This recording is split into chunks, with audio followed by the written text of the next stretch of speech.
So, I see this screen. Well, what is up, ScarKnight, bringing you a Saturday stream. Yes, of course, it's because I missed out on the Thursday one. I feel like making it up by, putting it on here and doing the whole Saturday streaming thing for a little bit. The whole reason I can't do it on the weekend is because I have literally no time. And we got pretty much exactly 4 hours, maybe a little over if we're lucky, because I have to pick up a family relative around like 9:15 to 9:30 ish. So yeah, I just have to look out for the whole thing. So yeah, let's just get all this stuff started. Pretty much yesterday, the count was probably one of the worst ones we had, because we fucked up like I would say 7 times, but 9 times really, because we missed out on 2 Eevees, and then like 7 other tries. Like we either double counted and we only missed once, not counting that one. Hopefully I'll be able to. I'm not used to. It feels darker in my room. Let's see where it starts at. I don't know if it starts here, or not. Let me turn on the lights. Holy crap, why is it so dark? Where the fuck is it? There it is. It's like I played it around this time before. I don't understand why it's dark, and my water bottle fell down. I think we started yesterday because it was the title 2000. So I assume it started around. Well, it says 1930 and 1931 is missed. Oh, no. Actually, yeah. 2032 and 2033, that's the missed one. 2080. No, 2052 to 2053. 2085 to 2086. 2117 to 2118. 2218 to 2219. That's like a whole 100 later. 2281, 2282. 2335 and 2336. 2 times apparently, unless it's referring to the other thing on the right.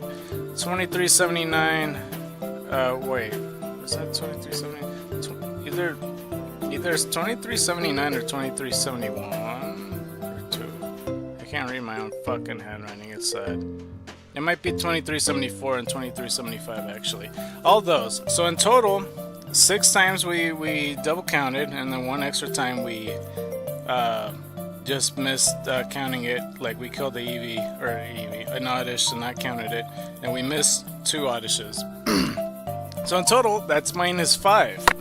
So let's just go reduce our count, -5. And another thing as well. Let's just go like this: 1, 2, 3, 4, 5. And we're gonna do our best to make up for it and everything. And I was considering playing like the. Oh, also I need to return the fucking Eevee. I almost forgot again. I was gonna say that basically I wanted to do the beta on Archipelago. I downloaded the ROM, but I didn't patch it yet because I ran out of time, pretty much, because I had to do something earlier today, and so yeah, I didn't have the time that I thought I had, pretty much. So let's just go over and fly to get our Eevee switched and such. Let's see here. And we got the Eevee ready for us. Or yeah, I don't know. I'm starting to doubt myself for a little bit. So it's 177. So is this actually 178, or did I fuck up like always? 178. Okay, so special attack up, speed is special defense is down, adaptability ability, and yeah, we got this. The rash nature, somewhat of a clown. Yesterday as well, like I kept talking about 156, but it's not that at all. It was 152 that had the worst stats. I didn't mean to exit it out. It was 152, and I need to remember which one of that is. I swear it was, I'm pretty sure it was 152. Yeah, because speed is 0 and the special attack is 1 for the IB stuff. And I kept pointing out, oh, 156, but it wasn't, because as you could see with the stats, it's not terrible, like the special attack. I mean, you know, obviously there's some room for improvement, but yeah, once Foe, I don't know if he's gonna be here today, because it's like fucking damn near 3 a.m. where he's at. But yeah, I'll bring it up to him if I remember so. So let's go ahead back. I need to pick up this water bottle. Oh boy. Hopefully, I'm not muted, am I? No, I'm good. Okay, cool. I don't want to have that shit happen over again. But I also made the graphic for the Type Knows Violite thing. Hopefully this one will suffice for a background. The only problem is, like, once I, you know, have the game up and running. I mean, I could get that done beforehand. I don't know. I'm not sure when I'm gonna do it. It could be Monday for all I know. I didn't think my weekend was gonna be this busy, and next weekend's gonna be busy too. It's gonna be a mess. But you know, like if anything, Sunday I'm more free, but at the same time I'm not. So yeah. Sundays are always hectic, but at least I could catch up in a little bit of sleep. So yeah. Oh shit, I didn't even... Hold on. I didn't even fucking do the post. I was like rushing everything. I didn't get to post anything. Hold on. Let's go ahead and do it. I did it before I had dropped them off and everything. Let's see. Let's go to my channel and everything. And yeah, Umbreon's on the title screen and stuff on the front. Alright, so, and I do have it prepared. So Twitter is live, Facebook is of course posting, and now it is live. And I got a message, no, 2 messages, wow. Hopefully I put all this stuff right. But Reddit page number 1. Reddit page number 1 is live. Reddit page number 2 is live. And Reddit page number 3 is live. There we go. And I got a whole bunch of stuff on my notifications. Super Mario Advance 4, Super Mario Bros. 3 playthrough for RetroArch, iOS. Watch 1 minute then sub and I'll sub back. I'm good, bro. Thanks. Is this the same fucking person? It's literally the same person. Okay, well, there's also messages on Facebook that I'm probably gonna end up ignoring. Hold on. And I know it's weird to say that out loud, but yeah.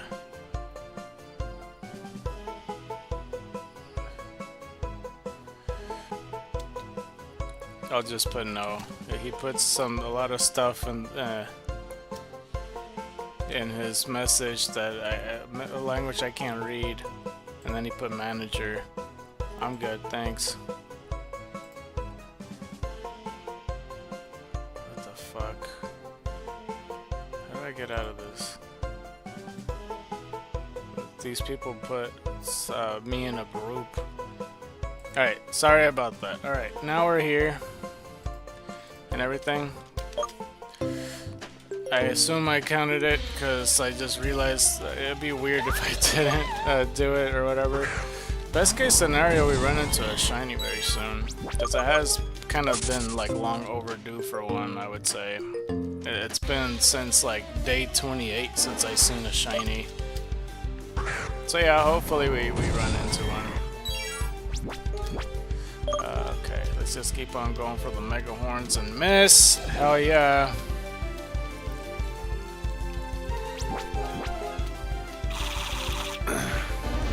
Okie dokie. 24:15. I mean, I could try to figure it out, but I'm not sure with like the whole patching stuff, because I have some of the tools to successfully do that. I just don't recall. And it's been a while since I had to, you know. Let's see here.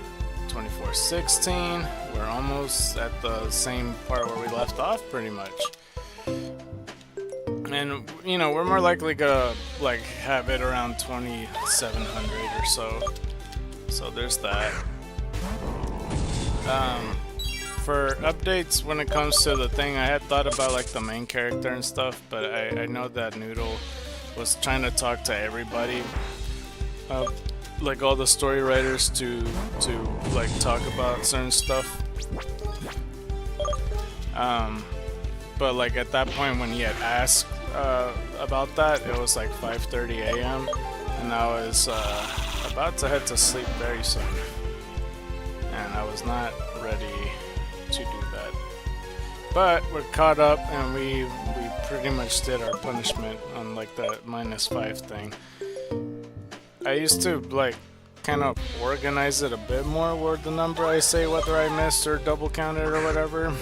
I probably should, but I kind of, I don't know. It was last second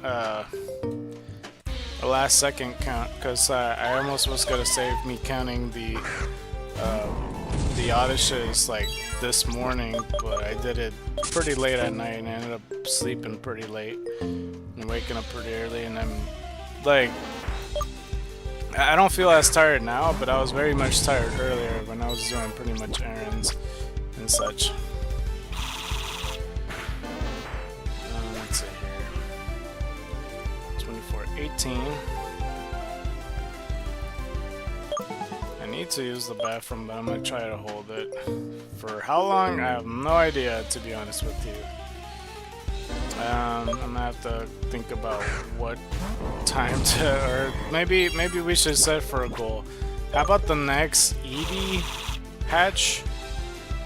Then afterwards, when we come back, we'll go do a bathroom break. How about that? Either that, or we run out of moves. Whatever comes first. And yeah, today we could also pretty much, you know, cover another movie. And today I think would be Hoopa and the Clash of Rings, I think it was called. The Clash of the Ages. I have seen that movie before. And I remember it being really hyped and everything. You know, with Hoopa Unbound and like with Hoopa's regular form and stuff. Because it's like Psychic... No, wait, it's... Yeah, Psychic Ghost, and then Hoopa Unbound is like Psychic Dark. I don't know, they have like a very major like weakness. Like one's weak to Dark, and then the other one's super weak to Bug. But I find it interesting. I don't know if the portals, like, you know, because they bring in some stuff or whatnot.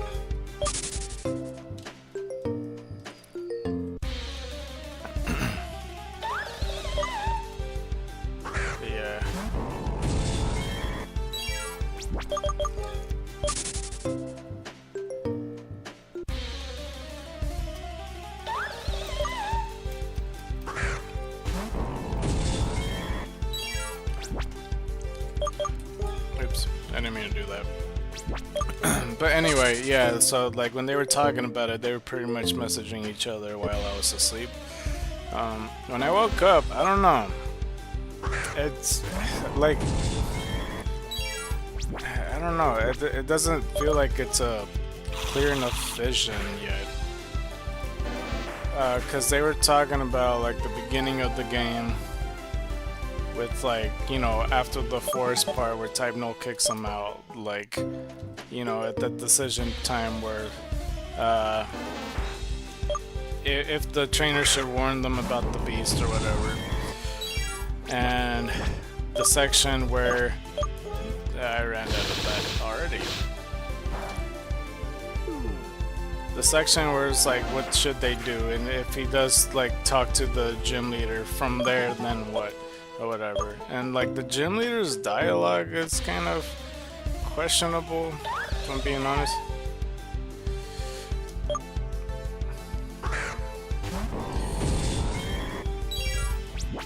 Hold on.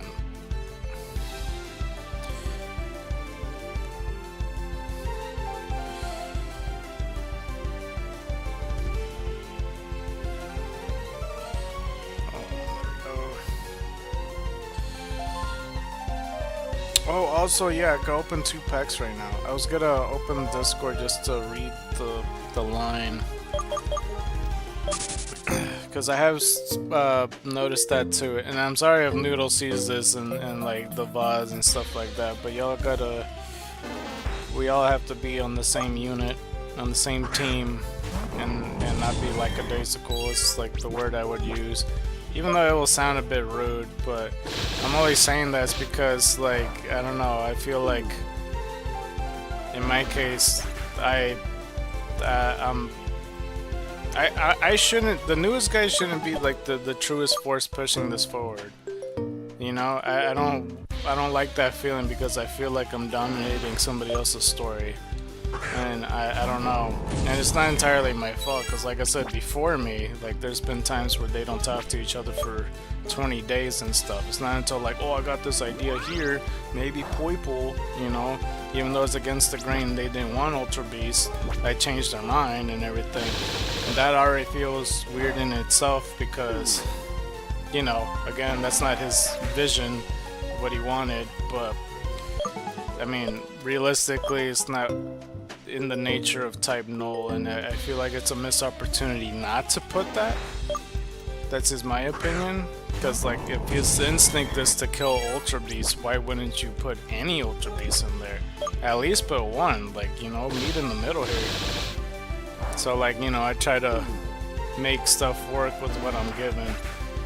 24 I should say. Let's see, and I'm pretty sure he's asleep now anyway, but I doubt he's gonna look at the VODs.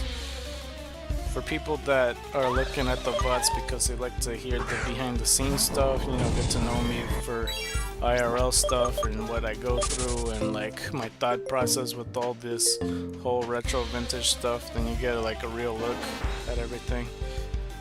Let's see. It says here, so the grass gym leader will say something like, damn, that's crazy, tell someone that can actually do something about it, not me, LMAO. So, yeah, that's the dialogue he came up with for the grass gym leader of his game. And I kinda understand that he wants to... 24-25. I kinda understand that he wants his first gym leader to be a pushover, but he also, from what the evidence suggests with like, because he has a little bit of team building in his Discord that he talks about, he wants his game to be more difficult than challenge mode in black and white, and like that's your first gym leader of the region. And I get it, like, you know, Pokemon Prism had that, and I think it worked well for them because Josiah, you know, Josiah, he's like supposed to be a dumbass and everything. That's a terrible gym leader, and everybody pretty much squashes him, and they get their first free gym badge. And like, he just so happened to be the leader. I get it, like, but at the same time, like, I don't know. You don't want to make him that much of a pushover and such. But yeah, that's all I mean to say. 24-26. Yeah, I think I might need to use the bathroom sooner. So hopefully this egg, yeah, because it's starting to hit me. I'm like, my body's like, yo, you gotta go right the fuck now, man. You gotta go right the fuck now. You can't stall any longer. Like, this Eevee ain't gonna hatch on time. You gotta pee. You gotta pee, alright? It's either you ran out of moves, or the egg hatches, or you just pee. Pick one. Pick your poison. Pick your poison wisely, ScarKnight. The bladder says to ScarKnight angrily. What are you gonna do, ScarKnight? But yeah, yesterday I had mentioned about like the main characters, Like I'm like trying to brainstorm what we could do about him and everything. And you know, so far what I came up with is that he should be from Unova, considering that the story suggests that he knows Roxy since childhood, and it makes sense that, you know, since she's already young, it's either she came from a region and barely moved into Unova, then became a gym leader, which doesn't make sense, or she just grew up in Burbank City. You know, so like more likely the protagonist is from Burbank City. This is just simple as that. It's kind of like the end all be all of all of it. 24, 28. But like I was trying to think of a reason for them to be at the islands, and Roxy's dad, like I said, is, you know, wants to multitask just like the daughter, because the daughter is the gym leader and a musician that plays in the band and stuff. That you know, the dad also is trying to juggle two things at once, being a captain and also being a movie star.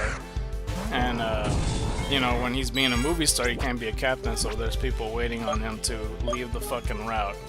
So that's an issue. So like Roxy was trying to change that, and you know, the main player character go into Pokestar Studios to finish the movie and rush him out of there is kind of the story with that. So I was trying to come up with the main character of Archipelago, like who is he and what's the reason he's there along with Roxy. And like obviously they're family friends and everything, like their parents probably knows the dad and everything. And I was trying to come up with like a good excuse. And honestly, I wasn't too entirely sold with the idea of like, oh, maybe he works you know, by the generators, because south of Burbank is the generator system or whatever. Or like he could be working at Pokestar Studios, maybe they're movie stars. And I like it, but at the same time I don't. Like, it's good to have it as a character, a movie star, but not the player's character as a movie star. I don't know, something about that feels off to me. So I was trying to think it more through, and the only suggestion I could think of, because I heard other things too, like, you know, maybe it's another known character like Mr. Briny or something, so like there'd be extra captains besides Roxy, dad being a captain, helping out, going through the chains of islands and such.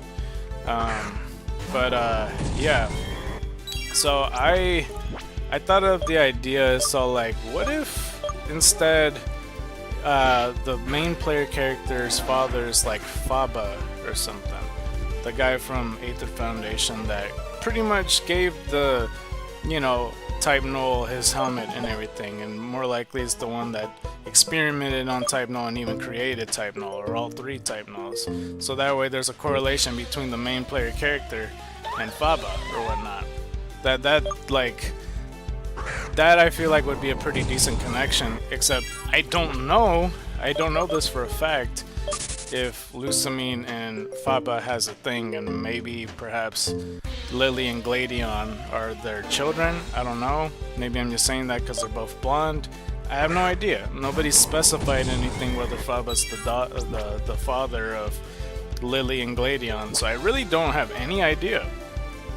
But I think that would be a pretty cool decision. I just have to look into it a little bit more.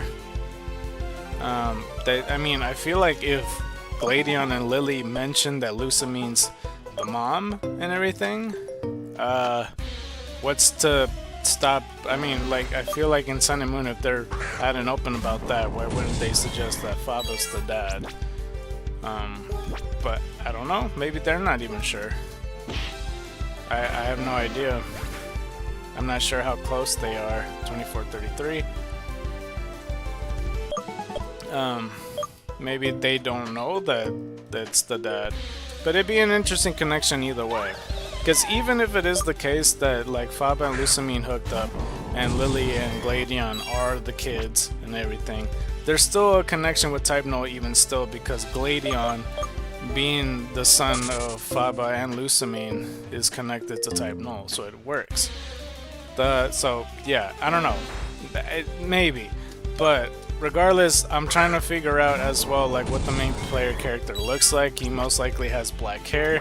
Not that it matters on whatever character and what their hair color is, because you know, Pokemon might as well be considered an anime because it pretty much is one. That there's characters with blue hair and shit like that and magenta hair with no explanation. So it really doesn't fucking matter, does it? So, I don't know. I just wanted to say that much. And that's kind of the idea I had. As for the split storylines, I have no idea how that's gonna play out and stuff. I really have no idea if Shin, the dude that was like, what pitch or whatever, even saw what I put. Because I don't know.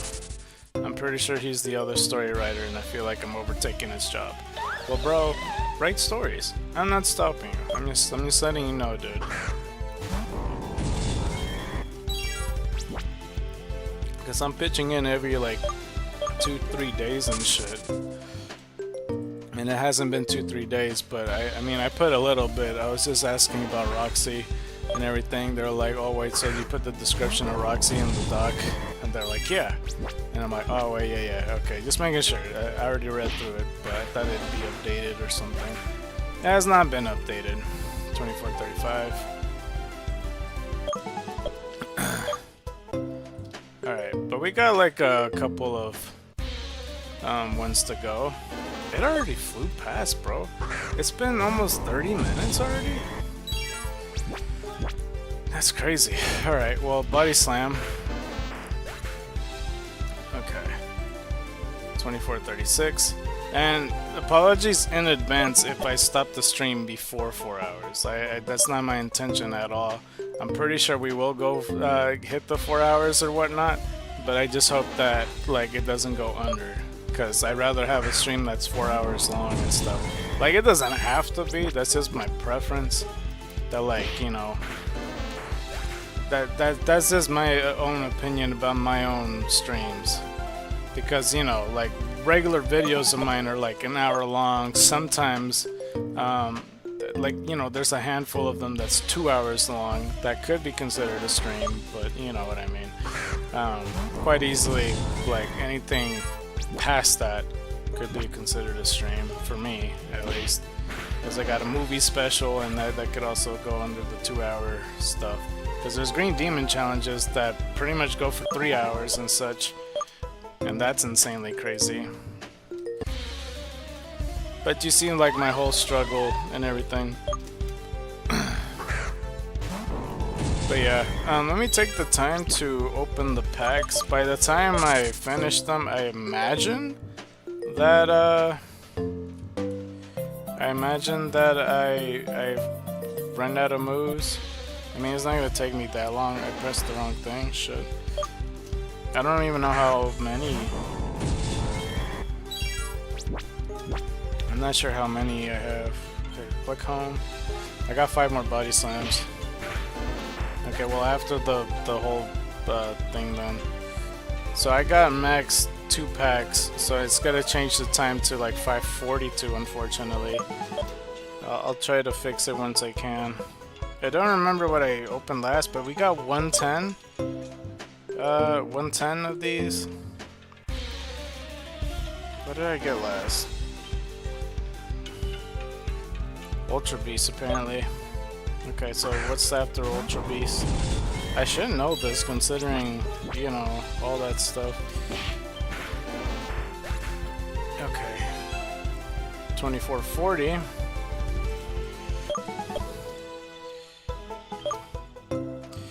So we're at Solgaleo. So let's open Solgaleo right quick. So let's do it. We're opening Solgaleo and Lunala. I don't know if I noticed any turnaround packs. Shit. I hate when there's... Oh no, there's one. Cool, perfect. 3 more body slams. Let's turn this around. I know that you could barely hear. It's because I'm stand up a little bit. 2441. And let's open it. And we got a holographic in the back, it looks like. So we got Fletchling, Garbodor, Sandy Gas, that's new.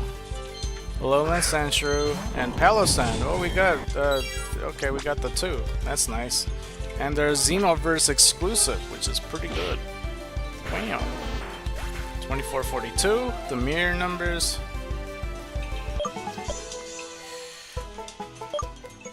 That's pretty good.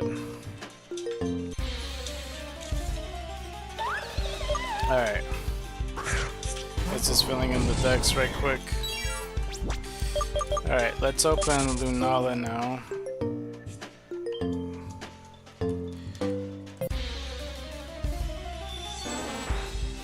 I don't think there's any fucking turned around booster packs, unfortunately. Okay, I'll just pick one after killing this Oddish and running into the next Pokemon. Because it'd be hard to do it with one hand. That's our last Body Slam too. Shit.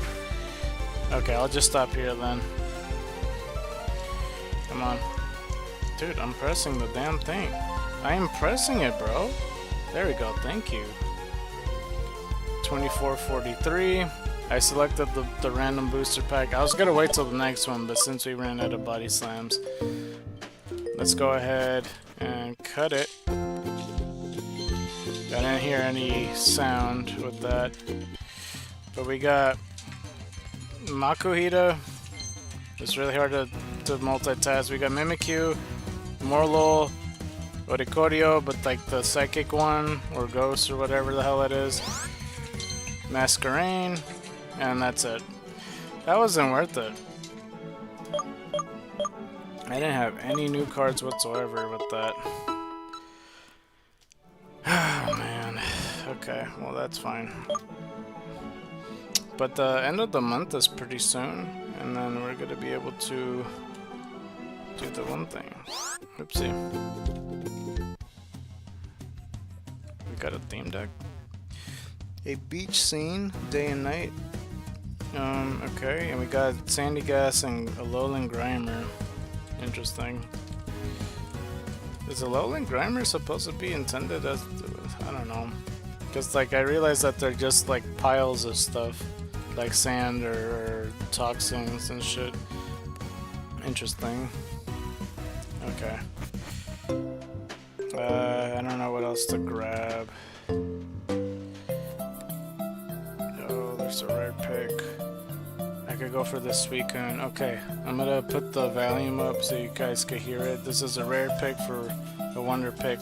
I need to get that Suicune, but the other options is Primarina EX in the middle, Mantike on the top right, Vaporeon on the bottom left, and Milotic on the bottom right. And I need to go for the Suicune EX at the top left. Let's go for it. Alright, I really hope I get it. It's top left. Oh shit, it's either the bottom left or the middle. I'm gonna go bottom left. Oh shit, it's in the bottom right. Okay, well I got Vaporeon. Okie dokie, that's fine. Okay, anyway, I'm gonna be right back. I'm gonna use the bathroom, take a little bathroom break, and I'll see you in a little bit. Be right back.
Alright, let's go back into this.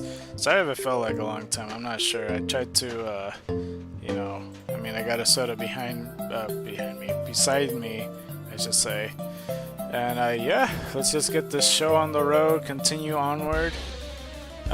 Maybe, I don't know at what point we should start the other thing, but yeah.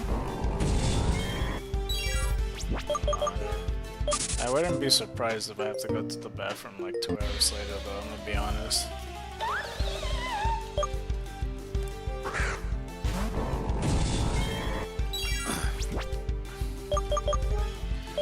Okay.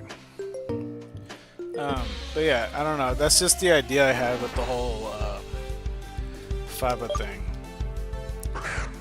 Because at first when I thought about like the whole movie star thing, it would be cool if they were friends together, and that would, I don't know, I feel like that's a more viable reason for getting both of them, because it's like, it's weird that it's both of them.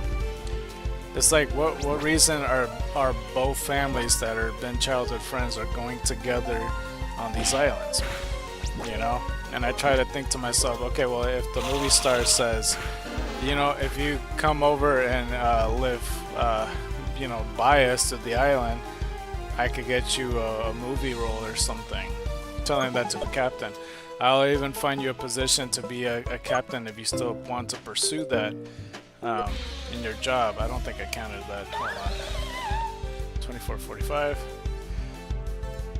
That's kind of the idea that I had. That feels like a realistic excuse, and like, you know, the movie star for some reason of the family really wants them to, like, you know, because they're so close that they would want them to live by each other on the other thing. It's like, yeah, no, it's an archipelago. It's a chain of islands. You'll have to find plenty of work where you're most needed, just as much as it is for Burbank to Castelia Town and such. 2446. It kind of, I don't know. It's a bit more unlikely to come up with a more excuse if Faba's the father, to be honest. Maybe the mom's still in the picture, but I don't know. It would be, I mean, it'd be kind of interesting if Faba and Lucamine's kid is like the main character too. But that's like the third kid being Lucamine's, like, you know, it's like another important character, like from Lucamine, and the spotlight would be on her more so than Faba. Because the whole idea is, I like the correlation because it fits with type null and stuff. So I don't know. Alright. Well, I guess we could get started by reading the movie. I don't know how long it's gonna take. But we could do it, right? And then, like, we'll have extra time to, we'll have extra time to read another character and stuff, and so on. It'd be pretty good. I think that it said that there was a trio of X and Y. I don't recall. For, like, the movies. 2447.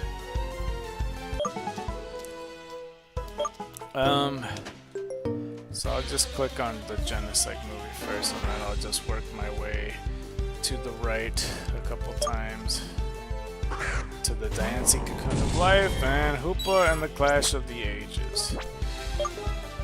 I don't think I tried a Maghorn there, fuck, I don't know if I ran out of it.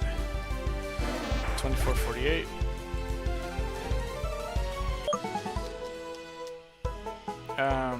Alright, so yeah, it's called Hoopa and the Clash of the Ages. And then it says right here, the Arch Genie of the Rings of Hoopa. It's very weird spelling too. It's A-R-C-H, Arch, and then Genie, but like D-J-I-N-N-I. Of the Rings, Hoopa. So it's a bit interesting. And the cover picture is very crazy, because I see like a shiny Rayquaza, Lugia, Palkia, Dialga, Giratina, Kyurem, fucking Awakened, what they fucking called again? Shit. The Primal Kyogre and Primal Groudon, then Arceus. And it's insane how many people are here. And then I see some characters on the ground and such. 24.49. So yeah, it says it's premiered July 18th, 2015, and the United States December 19th, 2015. The home videos Japan December 16th, 2015, and the United States March 8th, 2016. And the ratings is United States TV Y7, Great Britain, Ireland, and Canada is rated PG, Quebec, Japan, Australia, and New Zealand is rated G, and Germany's rated 6. As we get ahead and do this, 24.50. It says Pokemon the movie, Hoopa and the Clash of the Ages. And in Japanese is Pokemon the movie XY, the Arch Genie of the Rings, Hoopa. It's the second Pokemon the series X and Y movie and the 18th Pokemon movie overall.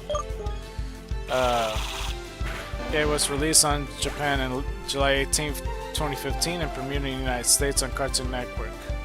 On, hold on, let me have a lot of tabs open. Jesus, 24.51.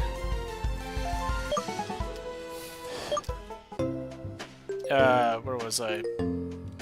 It premiered in the United States on Cartoon Network on December 19th, 2015, after airing of Arceus and the Jewel of Life and Hoopa the Mischief Pokemon.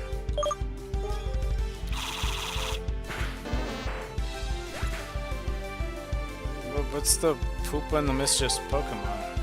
Is that like a special? Or I'll look into that later. 24.52. The English dub first premiered in Australia and New Zealand on November 5th, 2015. It first aired in Canada on November 14th, 2015 with Hoopa, the Mischief Pokemon, and the Lights Camera Pika, and in the United Kingdom on CITV on December 12th, 2015.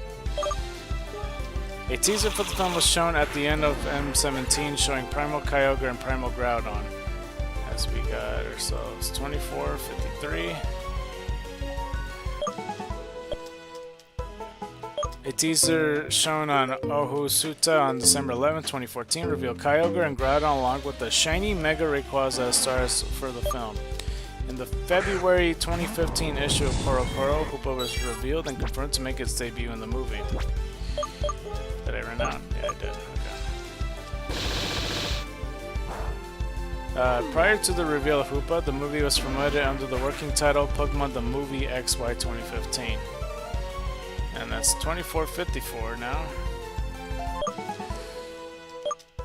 It was featured in the Japanese theaters with the Pikachu short PK27. Alright, well I guess I guess that's another one that I'm skipping over the two others that I hadn't seen yet. Other posters and logos, my least favorite one. Also, if you guys are looking at the VOD, always follow along with Bulbapedia. It'll make things a lot easier because this section I hate the most describing because it's so difficult. Pokemon the Movie XY 2015. This is Pikachu the movie poster where we see Pikachu in the middle, of course, Meowth with the bow tie for some reason, the Dene, and I don't know if I counted that shit. Oh crap, 24.55. I'm just gonna. And there's like so many other Pokemon in the background. I see Wobbuffet, I see Meowth and Pikachu again. I see Braixen. I think that's a Luxray, Florges, Hawlucha, Fletchinder.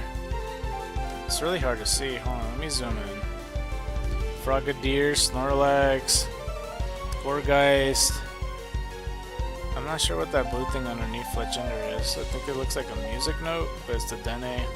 Pancham, Chespin, Gothita, Bunnelby, Inkay, I'm assuming. There's the Noibat, and there's something purple that I can't really tell, but it looks like a piano. Interesting. Alright, sorry for that. It was very, very hard to see. Like I said, Japanese teaser poster, which is all the pretty much the primals, Primal Groudon, Kyogre, and I know that this isn't necessarily primal, but the Mega Rayquaza with like a ring, and it's like most of it's black, but the only thing that you see is like the orange outline with like the red aura pretty much, besides like the Pokemon that you could kind of see like silhouettes and lighting. But Pokemon the Movie XY 2015 Japanese teaser poster. First Japanese poster is Hoopa holding like a big old ring, like if it's Sonic finding it for the first time. Smiling, and Pikachu's like, oh, like in the bottom right. And Ash also going like, what the, like on the left of him.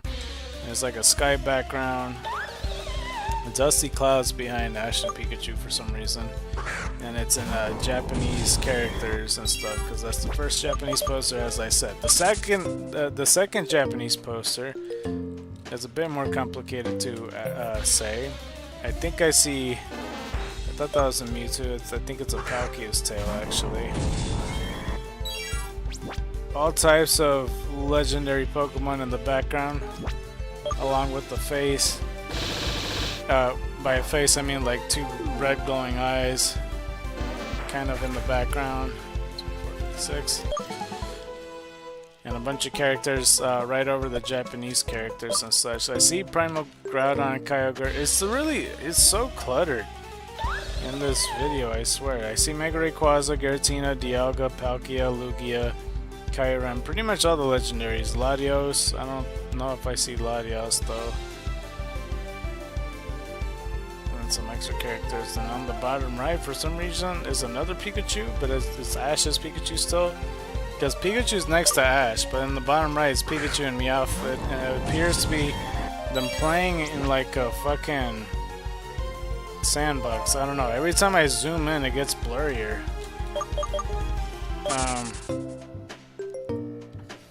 The English poster is pretty much the same. It's just not as much people, and it has Hoopa and the Clash of Ages in English words, of course. Australian alternative DVD cover is just Hoopa with the ring going closer and it's glimmering more so with the sky background. I always like the Australian alternative DVD cover so much more. Japanese logo is exactly what it says, except it's like gold and pink. English logo is Hoopa and the Clash of the Ages. It looks like the Clash of Clans logo, just, you know, instead of that it's just says Hoopa and stuff. But yeah, spoiler warning for people that doesn't know. It's given the spoiler warning here. Now it's the blurb. The mythical Pokemon Hoopa is the star of the Pokemon the movie Hoopa and the Clash of Ages. When Ash, Pikachu, and their friends visit a desert city by the sea, they meet the mythical Pokemon Hoopa, who has the ability to summon things, including people and Pokemon, through its magic ring. After a scary incident, they learned a story about a brave hero who stopped the rampage of a terrifying Pokemon long ago. Now the threat that has been bottled up for years is in danger of breaking loose again. Can Ash help his new friend overcome the darkness within? 2457.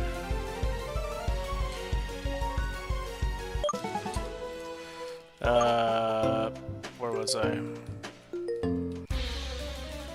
Or will a dangerous secret erupt into a clash of legends? And then we got the plot. But let's see here. 100 years ago in a small desert village, a gigantic mysterious Pokemon appear in midair of a ring and begins eating the villagers' food. When the townsfolk angrily tells it to compensate them for the food it stole. Let's go count this right quick. 2458.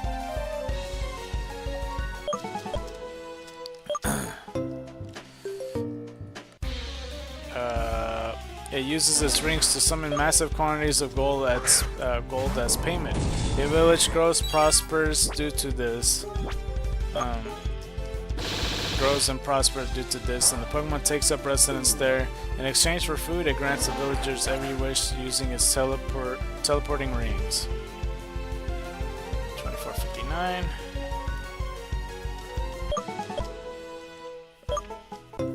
One day, a villager asks if it can defeat other Pokemon in battle, and it begins to summon and defeat a series of increasingly strong Pokemon to much applause and cheer. Egged on by the townsfolk, it eventually summons several legendary Pokemon to entertain and prove its might. The villagers watch in excitement, and the mysterious Pokemon proceeds to show off its power by defeating the legendary Pokemon easily. However, as it continues to summon and fight legendary Pokemon, it begins destroying the village due to its pride and negligence. 2460.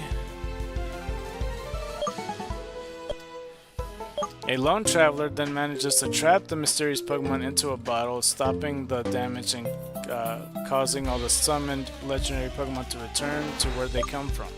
The traveler seals the bottle away, hoping that the darkness will never be released from its prison. I don't think I fully understood. So it summoned the legendary Pokemon and tried to fight it. And began destroying the village due to its pride and negligence. So it got carried away. 2461.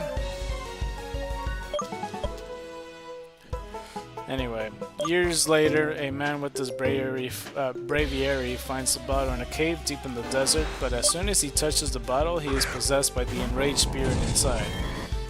Meanwhile, a Pokemon Center out in the desert, Ash and his friends are frolicking in the pool and eating Serena's donut-shaped Pokepuffs. As we got another one, 2462. Serena mentions they should visit Dahara City, a famous city with a famous tower. Suddenly, a mysterious ring appears from nowhere and a hand comes out, grabbing Chespin Donut and replacing it with a tomato berry. Chespin, not realizing the switch, eats it and begins to overheat from its spicy flavor.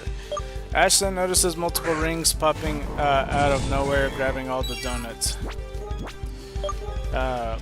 He attempts to apprehend the culprit, but manages to get pulled into a ring along with Pikachu. 2463.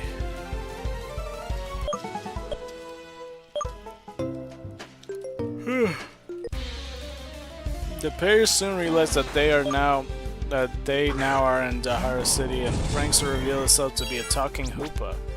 Because of course it is.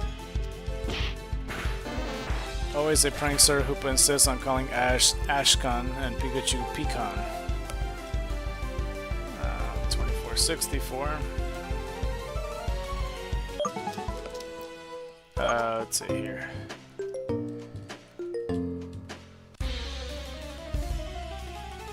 Hoopa then decides that it wants to show off its power to the two and summons a large horde of Pikachu, including 5 cosplay Pikachu, from its rings. Hoopa make a game of this and ask Ash which is his Pecan, though Ash easily picks out the right one.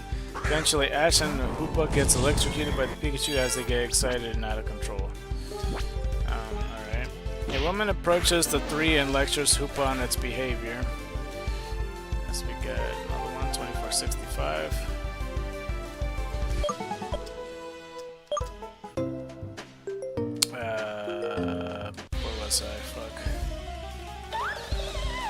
But gets electrocuted as well. She soon introduces herself as Murray, and Ash asks Hoopa to make a ring to get to his friends. To which Hoopa excitedly agrees to do so. Ash reaches through and grabs the group to Dahara City. After introductions and getting washed with the mass of water Hoopa had brought within its ring, the group decides to go to Dahara Tower, the same place where Murray was heading. 2466. However, when they ask Hoopa if they can make the trip shorter by using its rings, the group finds out that the Hoopa is unable to go completely through its rings yet, so the team decides to move on foot instead. Just as they are about to leave, the possessed man with the bottle joins the group and Murray greets him excitingly. However, the man without a word releases the dark sphere from the prison bottle, transforming Hoopa into the same monster that attacked the village 100 years ago. The transformed Hoopa then begins to attack the group. Hold on, me. 2467.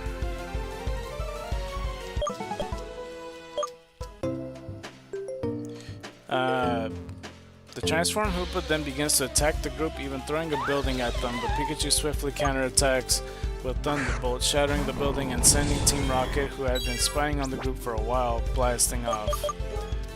The man, now introduced as Baraz, is released from its spell and realizes that Hoopa is running the bottle.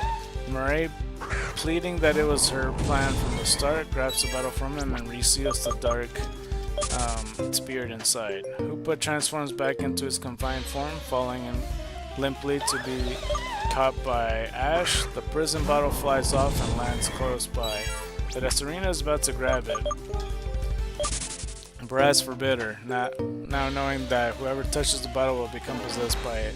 Clement then reveals this fully automatic lifting machine, which uses the same mechanics as the move Magnet Rise.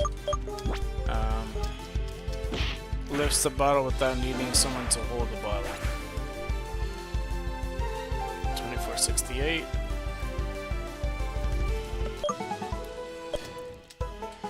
Where was I? Shit, I don't remember where I was. Okay, I think I'm here. After everything has settled, Baraz reveals to the group that 100 years ago, Hoopa, in its unbound form, let's increase the count right quick, 2469.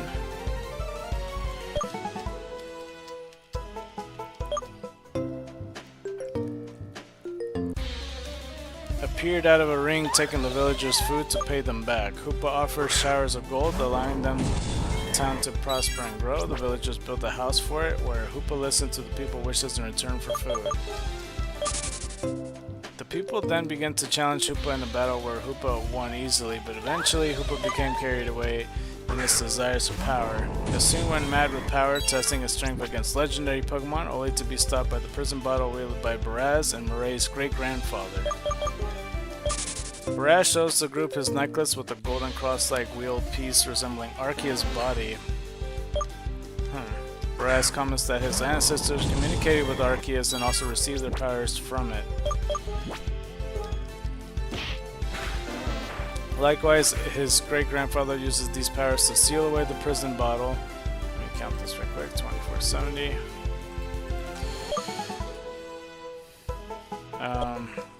Shit. Where was I? Fuck. Likewise, his great-grandfather had used his powers to seal away the prison bottle and then had settled in Arch Valley. Preston reveals that according to his great-grandfather, Hoopa could not pass through its rings until it understood why it had been confined. Let's see here. 2471. I'm already fucking tired. Shit, this sucks.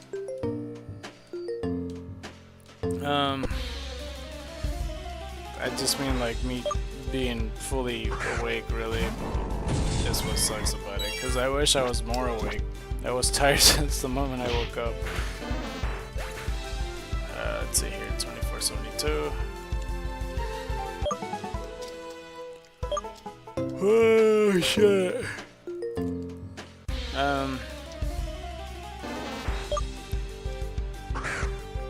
So I don't know where the hell. Oh, I think I'm just at the beginning of this paragraph. Baraz then reflects on his childhood with Moray and Hoopa, including having become lost in the wilderness and caring for Hoopa when it was sick. 2473. It's really hard for me to follow the story because it sounds like it almost sounded like it repeated the story over again, or were they selling it to Ash? That's the part I don't get.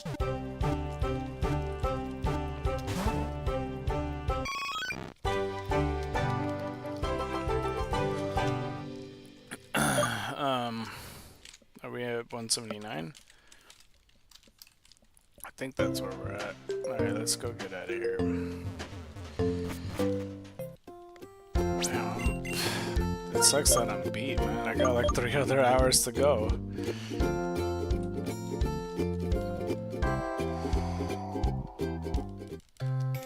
Okay, well at least we got another egg going for us.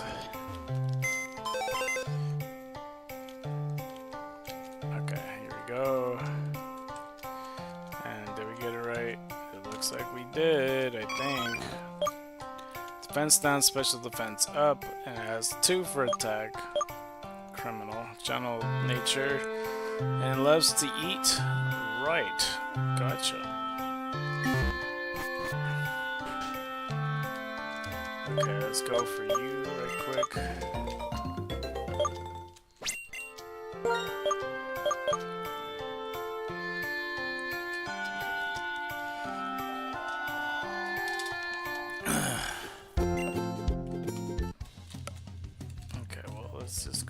I suppose.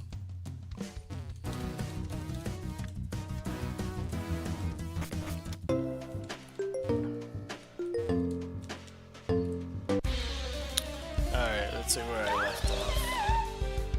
where I left off. So, Raz then reflects on his childhood with Marie and Hoopa, including having become lost in the wilderness and caring for Hoopa when it was sick. Having returned safe and sound, he recalls his great-grandfather calling Hoopa as family too. After this, at Clement's question, Raz revealed that he will take the bottle back to Arch Valley. But I end up going to the Pokemon Center soon. Anyway, however, at the moment, Team Rocket intervenes, grabbing the prison bottle from above in their Meowth balloon. Let's go ahead and do that. 2474.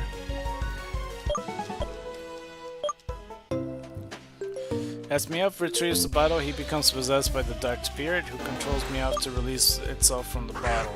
It once again attempts to possess Hoopa, but with the help of Baraz and Marie's power, Hoopa is able to overcome it.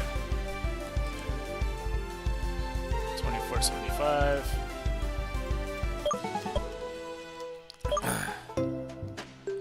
Meanwhile, Team Rocket had dropped the bottle, and despite Pikachu running to grab it before it made impact, the Dark Spirit shatters the bottle, leaving only remnants of it on the floor.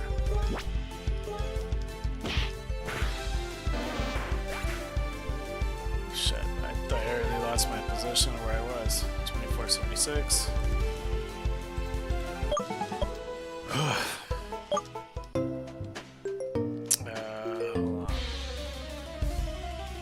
Though Hoopa had overcome the darkness, Dark Spirit then manifests itself into a form like that of Hoopa's unbound form, the Shadow. It first sends Team Rocket flying again and then sets its target on the real Hoopa. Hoopa summons a Lugia to intercept it so that the group can escape.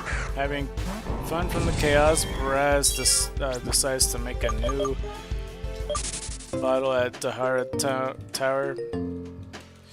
Marie recalls that they will require the forces of fire, water, and ground to make another one. I'm not sure what to talk about anymore. The group decides to use Serena's Breakson, Ash's Frogadier, of the two forces, and with Bonnie's idea, a wild Hippopotas she has seen close to the Pokemon Center they had visited before.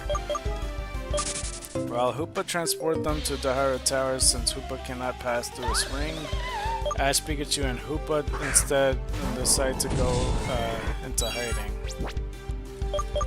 While hiding, Ash suggests that Hoopa and the Shadow tries to get along, only for them to get found by the Shadow, who tries to grab Hoopa. Several times the three are found by the Shadow, only to be saved by Lugia's attacking the Shadow. Later, Lugia is shot down by the Shadow, and as Lugia tries to retaliate, the Shadow sends it back to the sea using its ring. Ash then decides to battle with the Shadow and asks Hoopa to use its rings. Hoopa summons Rayquaza, Latias, and Latios, which the three ride upon. The three legendary Pokemon attack the Shadow with Dragon Pulse all at once, but to no avail. Ash then, noticing the tower, decides to head in that direction. But soon they are cornered by the Shadow, who goes on to summon Primal, Kyogre, Primal Groudon, Kyurem, Dialga, Palkia, and Giratina in an all-out battle ensuing between the legendary Pokemon. That's a hell of a sentence. He just sent everything. Meanwhile, in Dahara Tower, using Breakson, Frogadier, and Hippopotas, the group began to reforce the bottle.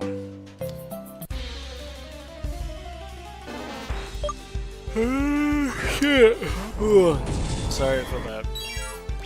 Back outside, this is the last one. Fuck. The battle against legendary Pokemon continues. The Shadow and its army continue to attack Ash and his group.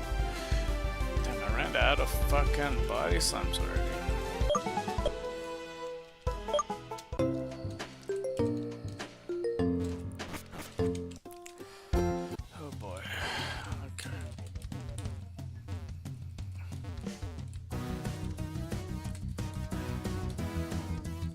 Gotta stay strong. Oopsie, dude. Sorry. That was not intentional, believe it or not. I just kept going, overshooting it. Okay. I don't feel like I'm getting as fast either on getting the auto shows. And like I'm staying too long on the phantom screens.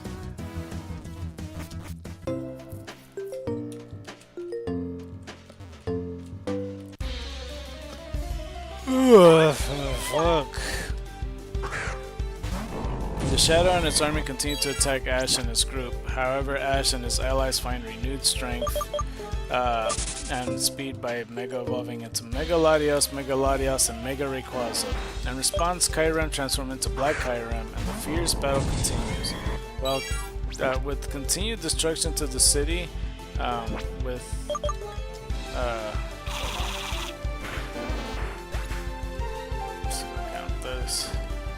2479.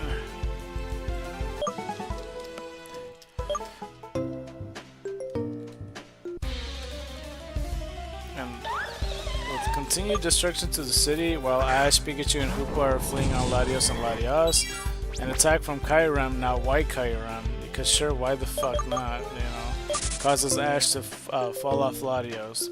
As Ash plummets to the ground, he is saved by Hoopa's ring to transport him back into Latios' back. The battle then begins to centralize around the Dahara Tower as Latios stops the Shadow's attempt at using its rings to attack the tower. Ash commands Rayquaza to use Twister around the tower along with Latios and Latias, Psychic to impede an all-out assault on the tower. The Shadow's army attack, but is successfully blocked by the shield they have made. Let's see here, 2480.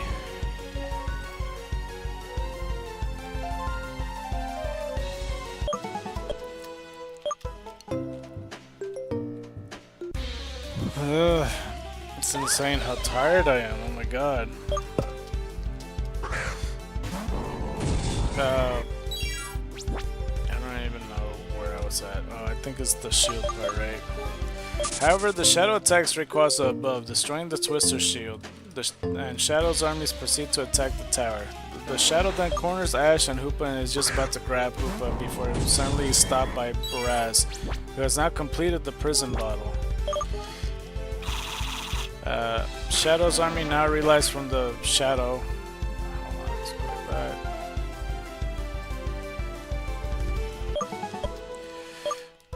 Stopped attacking and Baraz seals the Shadow within the bottle once more. As he does so, the bottle flies from Baraz's hand, which Ash leaps up to catch.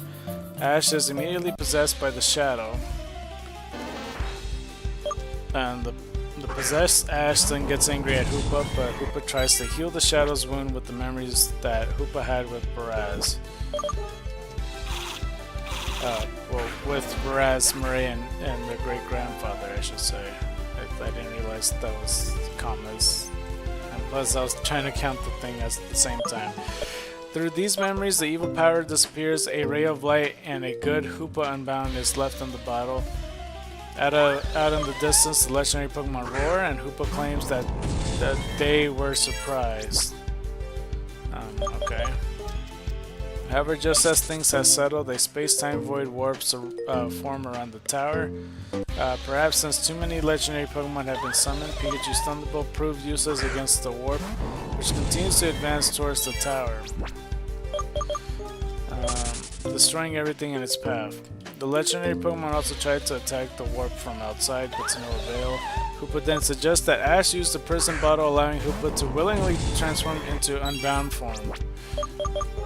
Using its rings, it helps the people inside the tower escape, including Team Rocket. Finally, only Ash and the group with Hoopa are left behind, knowing that Hoopa cannot go through its own rings. Despite this, Ash encourages Hoopa to try and transform Hoopa back into a smaller, confined form. Meanwhile, the destructive warp continues to close in on the tower, and Hoopa's rings begins to shrink in size. After Serena, Clement, and Bonnie escape through the ring, Ash and Hoopa jump into the ring. However, they are bounced back, unable to go through the ring. Hoopa tries 2 more times, but Hoopa still cannot go through the ring. Let's see,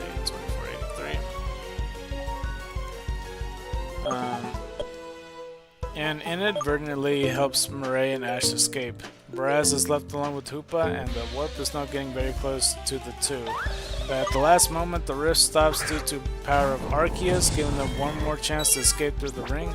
As everyone... Oh shit, what did I just do?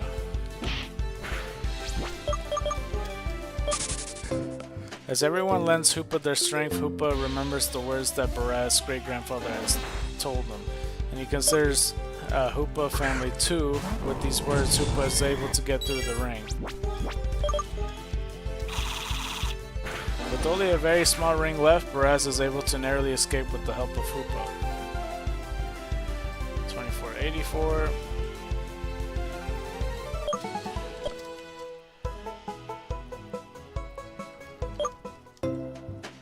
The rift is then broken, and all that is left is a decimated tower in the sky. However, now notices Arceus looking down at them, which then goes flying away. After all that happened, Clement suggests they go back to Arch Valley, but Hoopa declines, saying that he has to fix the tower first, and wishes Ash the best of luck on his journey to become a Pokemon Master. And that's the end of it. I wonder if most of it was just action scenes, because I feel like, even reading through it, I'm all like, I feel like I already made it to the climax, and I don't know, 2485, it must have been like mostly an action movie or something. I feel like I didn't read all that much. Featured Pokemon? I felt like me reading the fucking posters was a bigger section than this. I mean, I know it's not true, but what the fuck? 2486. So featured Pokemon: Hoopa, Primal Kyogre, Primal Groudon, Mega Rayquaza, Dialga Palkia, Giratina, Kyurem, Lugia, Megaladios, and Megaladios. Major events go through the X and Y timeline. Debuts of Hoopa Unbound. The characters is Ash, Serena, Clement, Bunny, Jesse, James, Nurse Joy, Baraz, Murray, Gris, Old Man Dom, Lucene, and Mother and Daughter, which is fucking annoying me seeing them in every movie. I honestly don't even remember them all that much. I think I remember seeing them maybe once or twice. But I don't know. Like, this daughter doesn't age for shit. Or maybe she does, I don't fucking know, I don't remember. Pokemon, this section. Pikachu, Meowth, Wobbuffet, Dedenne, Frogadier, Fletchinder, Halicha, Noibat. The Fletchinder, Noibat, and Halicha are after game. 2487.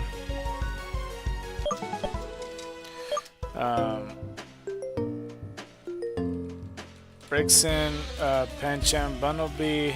I guess Bunnelby's in the ending. Chespin, Luxray's in the ending. Braviary, Solrock. Let's see, Hoopa, Confined, and Unbound. And then there's Super Shadows, that's Unbound. Arceus. Well, let's go like this, 2488. Kyogre, I guess there's two of them, one Primal Kyogre. And Groudon, two of those, one Primal Groudon. Rayquaza, Mega Rayquaza, Shiny. Lugia, Latios, the Megaladios, Latios, the Megaladios, Dialga Palkia, Regigigas, I don't remember that, but sure, why not. Giratina, altered form. Reshiram, Zekrom, Kyurem, Black Kyurem, White Kyurem, Normal Kyurem. All the fucking Pikachus, like Pikachu Rockstar, Pikachu Bell, Pikachu Popstar, Pikachu PhD, Pikachu Libre. And then there's other multiple Pikachus, so I ran out. Hippopotas that are multiple love, Hippowdons that are multiple love, Digletts that are multiple love. There's Steelix and Dragonite. Others is Clembot. And yeah, so for this section of the cast, of course, if you want to look at the voice actors. The event has another section as well, 2489. Pre-order distribution. In Japan, players can receive an Arceus via serial code after purchasing a pre-order ticket at a Pokemon Center store, as well as other retail stores from March 7th to July 17, 2015. Each one holds one of the 17 different plates or a silk scarf. Damn it, I did it again. That is chosen at random. The serial code only worked in Japanese region games. The codes expire on August 31st, 2015. 2490. All players, regardless of the 3DS region, could choose one of 6 legendary Pokemon to receive via infrared at the store. The ticket was bought from June 20th, 2015 to August 31st, 2015. Players could choose Kyogre, Groudon, Dialga, Palkia, Giratina, or Kyurem. Movie distribution. This is the same like pictures where it's like the dude with the hands and the white, silver, DS to 3DS, and then Pikachu's in the corner with all the other Pokemon, and then like Hoopa grabbing the rings, and yeah, and then smiling the way it does, and that's like a golden outline. 2491.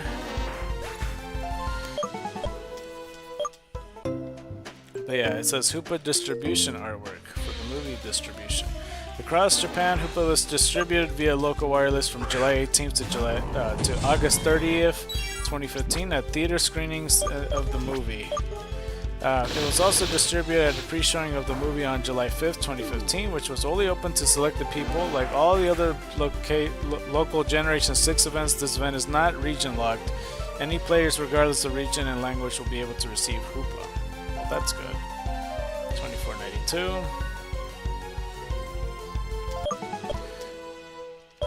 Additionally, Ash's Pikachu, Serena's Pancham, Lugia, and Latios, all based on the movie, were made available between July 18th and August 16th, 2015, available in pairs. Ash's Pikachu holding a light bulb, and Serena's Pancham holding black glasses. Were available from July 18th to 31st, 2015, while Latios holding Latios Sight and Lugia holding Leftovers. I didn't mean to do that, but alright. Were available from August 1st to 16th in 2015. 2493.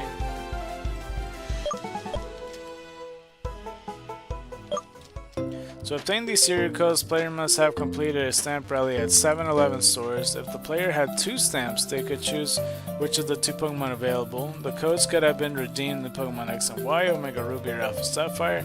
Each of the Pokemon can only be obtained once per game. The event was repeated at Pokemon Center stores after the rally has ended. Pancham was available from August 17th to 23. 2015. Pikachu from August 24th to 30th, 2015. Latios from August 31st to September 6th, 2015. And let's go boost that number.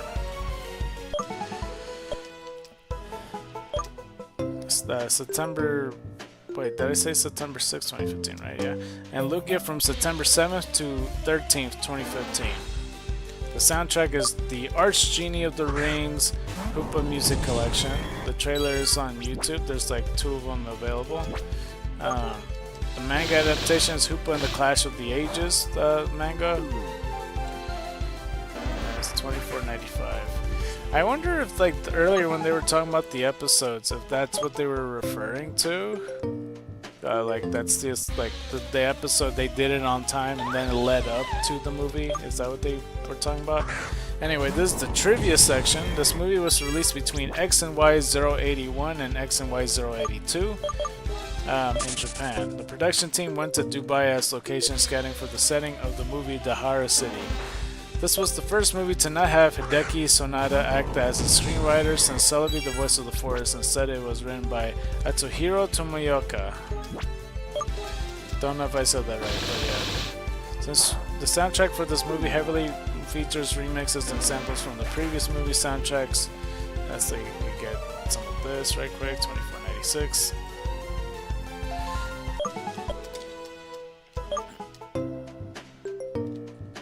Including the Power of One, Pokemon Heroes, Latios and Latias, Arceus and the Jewel of Life, Kyurem versus the Sword of Justice, and Genesect and the Legends Awaken.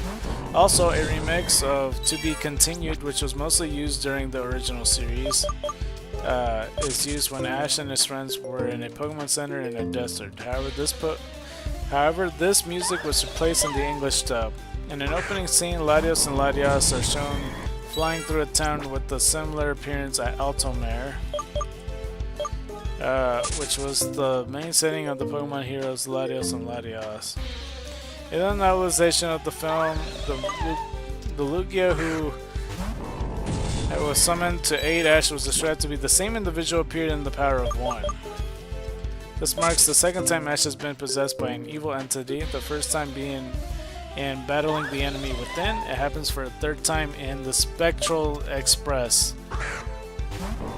So, yeah, I guess it happened twice or 3 times. This movie was released on DVD in Australia and New Zealand by Beyond Home Entertainment on December 2nd, 2015, prior to the movie's premiere in the United Kingdom and the United States, as well as the home video release in Japan. Some movies of the main characters' Pokemon in this movie was different animations than in the main series. When Ash's Frogadier uses Water Pulse, it rises a water column around it and directed to the target, which in the main series it forms a water sphere in its hands. Serena breaks and fires flamethrower with her mouth, with the Fennekin instead of her wand stick like in the main series. The Pokemon 20th Anniversary website mistakenly listed the movie as having debuted in the United States on December 12, 2015, which was 1 week before the actual US debut. Giratina is the only member of the Pokemon of the myth to not be shown in its home dimension at any point in this movie. It's the first final movie to premiere on Cartoon Network. Okay, let's go like this. $24.97.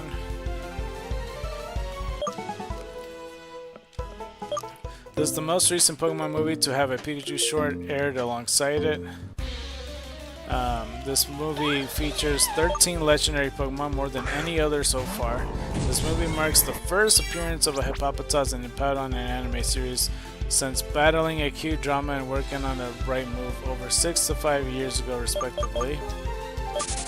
This is the only movie in the Pokemon the series X and Y to not feature a human antagonist. In a February 2021 poll held by official Pokemon website, this movie was voted the most popular movie in the Pokemon the series X and Y. I guess I could agree with that. This movie was pretty hype. I like this movie. Errors: when Giratina launches the Shadow Ball at Dahara Tower after Shadow Hoopa breaks the tornado barrier, Megaladiel's forehead briefly turns completely white as it dodges it. When Ash is holding the prison bottle after it is purified, part of his left glove is missing, showing his ungloved hand. So we got $24.98. Okay, and then there's the dub edit. Every side of me replaces Twidia as the ending theme. In the initial television broadcast, a number of scenes are removed to shorten the movie's running time, most notably the entire sequence of the young Murray and Baraz traveling into the desert when Hoopa falls ill is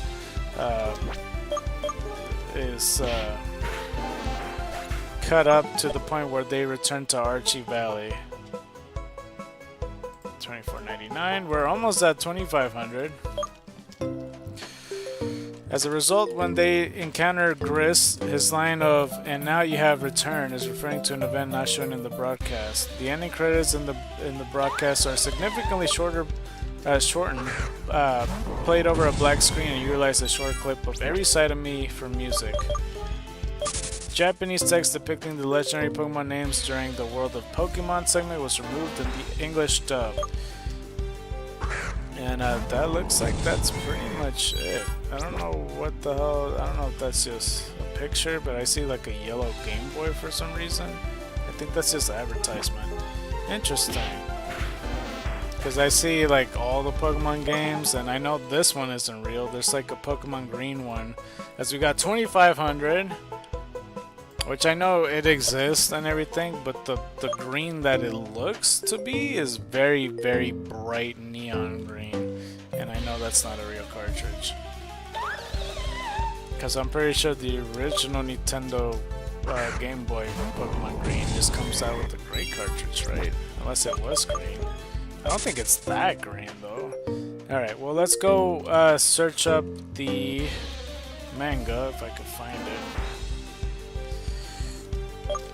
I feel like, I don't know, Did I just read it quick, or unless I skipped something? Because that felt like it went by pretty quickly. It felt like a short story to me. 2501. But we'll see. Alright. I'm trying to find the manga part. It should be after characters, right? I might have scrolled up a bit too fast. Crap. Hold on. You might hear some sounds. Okay. I was just trying to, like, rub my eye a little bit because there's crap on it. Alright. Hopefully I can do that. Because I have already forgotten.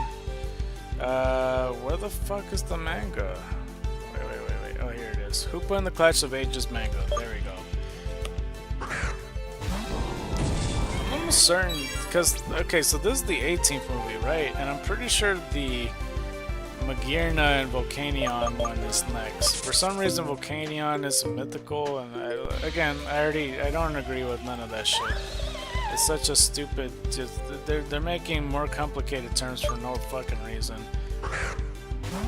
Hoopa and the Clash of the Ages manga, or the Archgenie of the Rings. Hoopa is the manga adaptation of the movie of the same name. It is adapted by Jin Kamimura.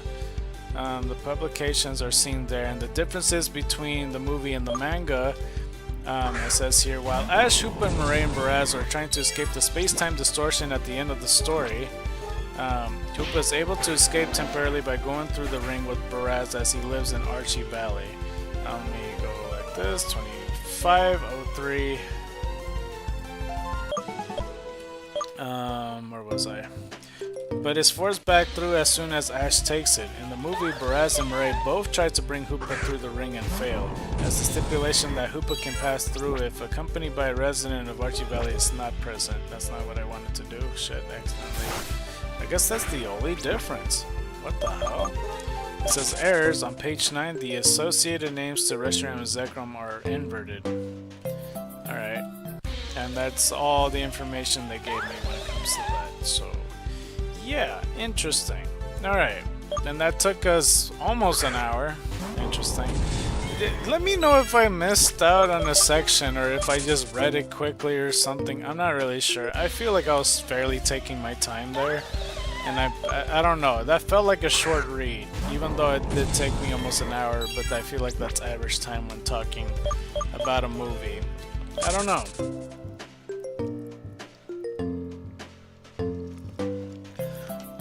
Sorry, I was drinking a soda. But I'm sure you know what I mean. It just feels a bit odd. This is an hour and 36 minutes long.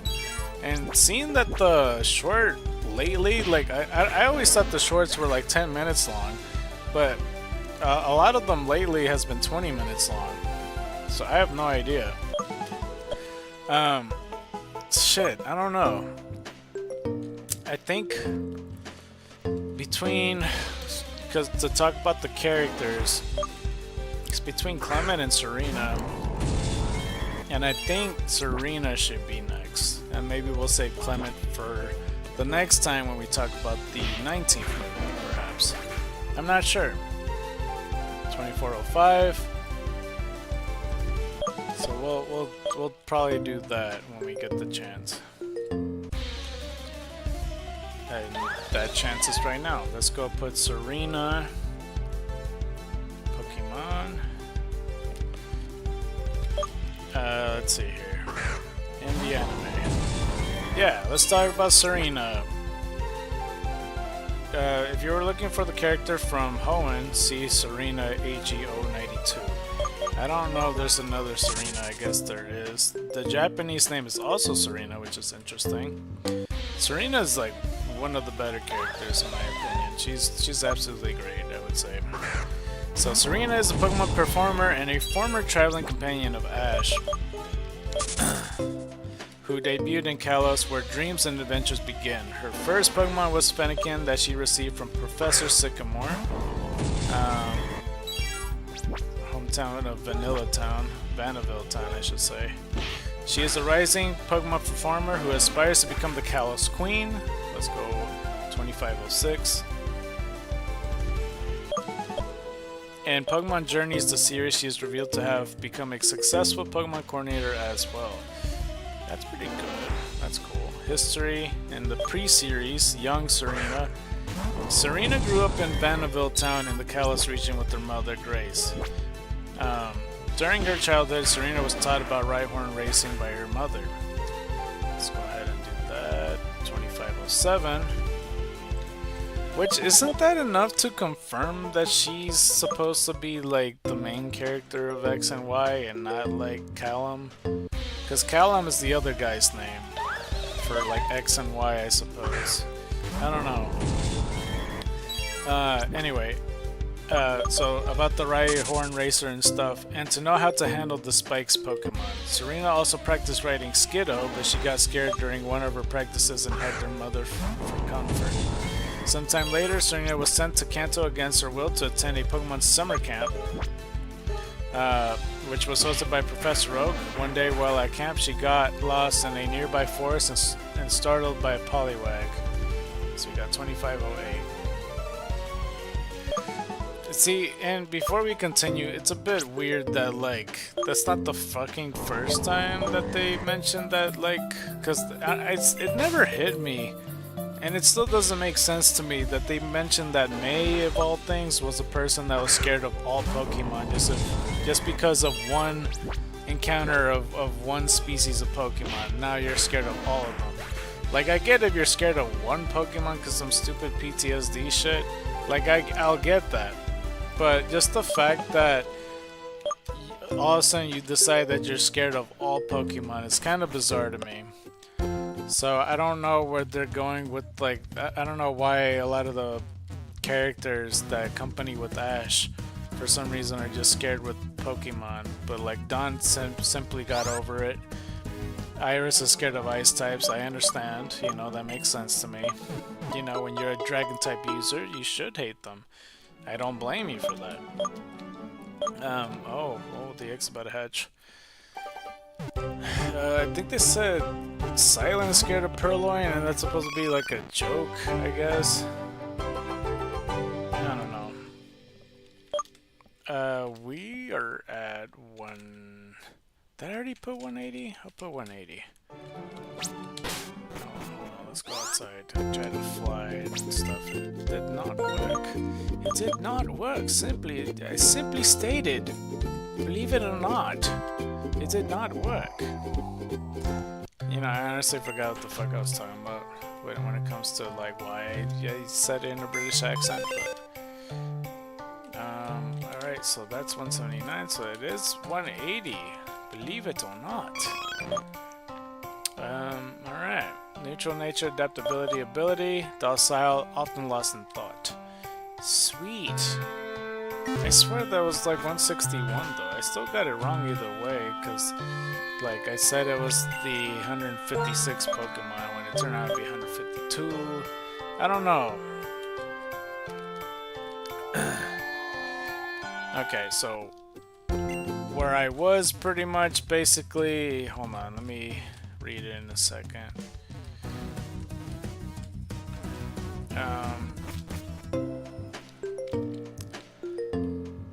Hold on. So I guess she got lost in a nearby forest and startled by a Poliwag. Falling over and hurting her knees, she then met Ash Ketchum, all those years ago, who was looking for the same Poliwag and spotted Serena.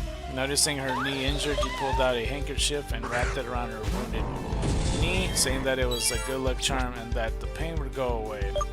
Sure, why not? You know, we can make up stories that apparently they knew each other from a long time ago, whatever. However, when Serena's knee continued to hurt, Ash told her, "Don't give up till it's over," and helped her up. Before escorting her out of the forest. Afterwards, she returned to Kalos, bringing along the handkerchief and the memory of her meeting with Ash. 2510. It just feels really it feels like they really forced it in there, because like I know there's a lot of gray area with the origins of characters and stuff, but that definitely seems rather forced. Like she went to summer camp specifically at Professor Oak's place, specifically where it just so happened where Ash lived, in a whole different region. And I don't know, 2511.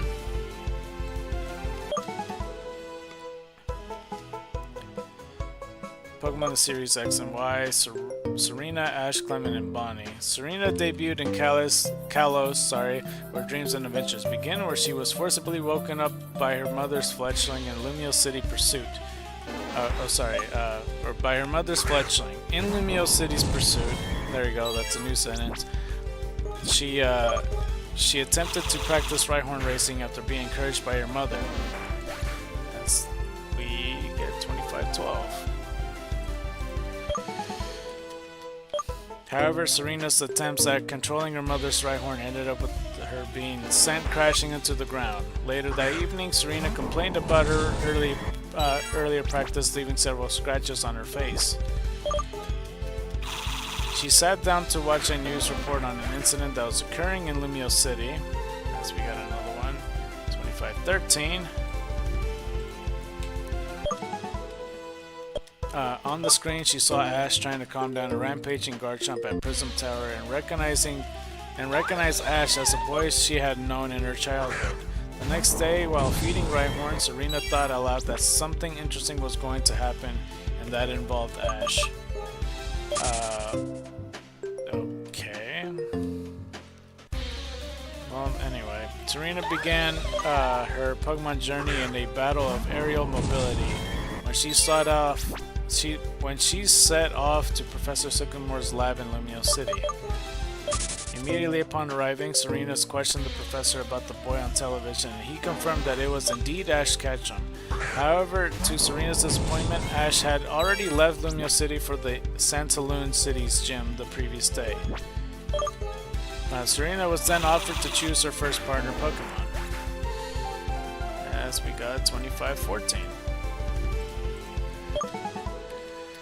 In a shockingly cheeky friendship, Serena chose Fennekin, received the Pokédex, and started her journey. Later that day, she continued to travel with Fennekin, but didn't want to camp out for the night after seeing some wild Venipede. So is she just scared of all the Pokemon? What the hell? I don't get it. Or maybe she just has like, you know, regular fears, I suppose. Just anything that spooks her that looks creepy, she'll just be, I don't know, I guess more reasonably realistic, I suppose, where she would be afraid of a giant fucking venomous insect, and yeah. She was attacked by a wild Vespiquen after she mistook it for a person, only for Fennekin to scare Vespiquen away. Afterwards, Serena met Nurse Joy, who told her where to find the nearest Pokemon Center. In a blustery Santaloon gym battle, she finally reached Santaloon City and found Ash during his gym battle with Viola. She introduced herself to him, Clement, and Bonnie after returning his backpack when it was left behind at the gym. At the end of the episode, she asked Ash if he remembers her, at which point the episode abruptly ends. I thought, okay, I was under the impression, like I said, I only saw like one episode in X and Y, and I don't even remember at what point that takes place. But, or maybe I watched more than one. I don't recall, but like in full, I mean 2515. I always had the impression Ash and Serena was first, and then they went to Lumiose, and that's when they ran into Clement and Bonnie. But I guess not. I guess the Clement and Bonnie was first. In battling on thin ice, she revealed that the two of them met at the Pokemon summer camp when they were younger. Although Ash remembered the camp, he didn't specifically remember meeting Serena. Let's see, 2516.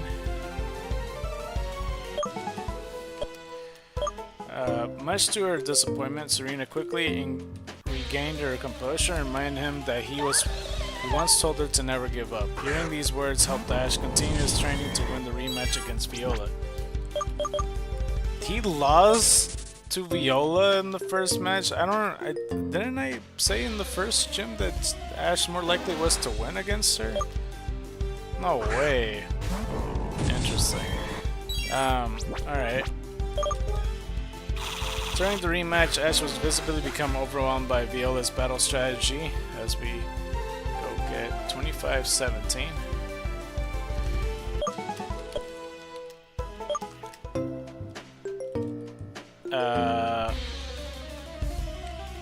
But Serena yelled out to him to never give up. The inspiration that he once given Serena was now being given to him. And these words encouraged him to continue the battle. At the end of this episode, after winning the Bug Badge, she asked Serena what her plans for the future were. As we got 25-18. Serena officially began traveling with Ash and his friends and giving chase at the Rhyhorn race. This was when Serena revealed why she began her journey in the first place. After seeing Ash on TV, she decided that she would begin a Pokemon journey to return the handkerchief he used to mend her knee injury. After she returned the handkerchief, Ash remembered their encounter and called her the girl with the straw hat. Interesting wording there, because that kind of reminds me of One Piece a little bit. Later on, Serena helped teach Ash how to ride and race on a Rhyhorn when he expressed an interest in Rhyhorn racing. While doing so, I ran out. I should. Serena's opinion on Rhyhorn and Rhyhorn riding quickly changed when the Rhyhorn were very friendly towards her. 25-19. Later, while she was helping Ash learn to ride, she called out similar words Serena's mother had yelled to her during her Rhyhorn riding lessons at home. At the moment, Serena realized that she had misjudged the sport of Rhyhorn racing and that perhaps she did not hate it as much as she thought. Serena expressed in the same episode that she did not dislike Rhyhorn racing, but that she wanted to find a goal that she liked even more. Okay, let's see here. Oh, fuck, I just did it again. The next day, Ash was captured by Team Rocket and Serena had to help rescue him. Let's go count for this. 25-20.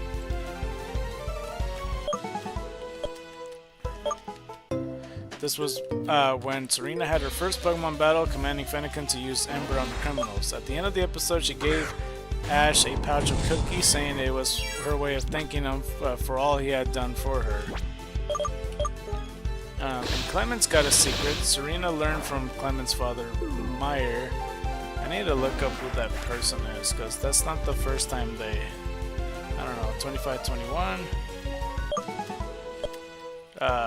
That Clement is the Lumio City's gym leader. Wait, what? Wait, so Meyer was the original gym leader? I thought that Clement had a robot defended. I don't think because I tried to do research on the gym leaders, they didn't mention this shit. Or maybe they did, I don't know. 25-22. I know that Flannery from like 3rd gen, her grandfather was the previous gym leader that he moved on to be a Leaf 4 member and then like retired to be a poet or something. Anyway, although initially angry with Clement for keeping this a secret from her all along with Ash, she helped take back the gym from the malfunctioning Clembot. She battled Clement's Magneton with Fennekin, but it managed to avoid Fennekin's attack, forcing Pikachu and Froakie to step in and defeat it. Later, she watched Clement battle and defeat Clembot for the control of the Lumio's gym. Serena and Maya. It's like a picture with this girl with blue hair. It's kind of almost like I don't know how to describe that shape. Kind of reminds me of a cat, but not really. Because I was gonna compare it with the shape. It's almost in the shape of a Pokemon, like if it had wings, whatever, it's not important. In a PokeVision of things to come, Serena decided to make a PokeVision video. After watching some sample PokeVision videos in the Pokemon Center, Serena decided to make one of her own with her Fennekin. As we got this, 25-23.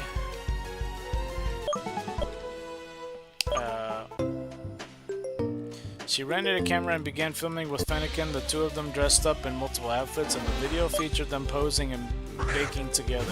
However, during the filming of the video, Fennekin was captured by Team Rocket. Serena was able to rescue Fennekin, and in the process, she remembered all that they had been through together. 25-24.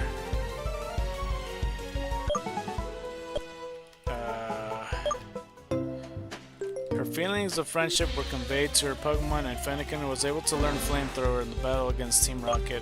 After this event, Serena was able to finish her filming and was proud of her final product.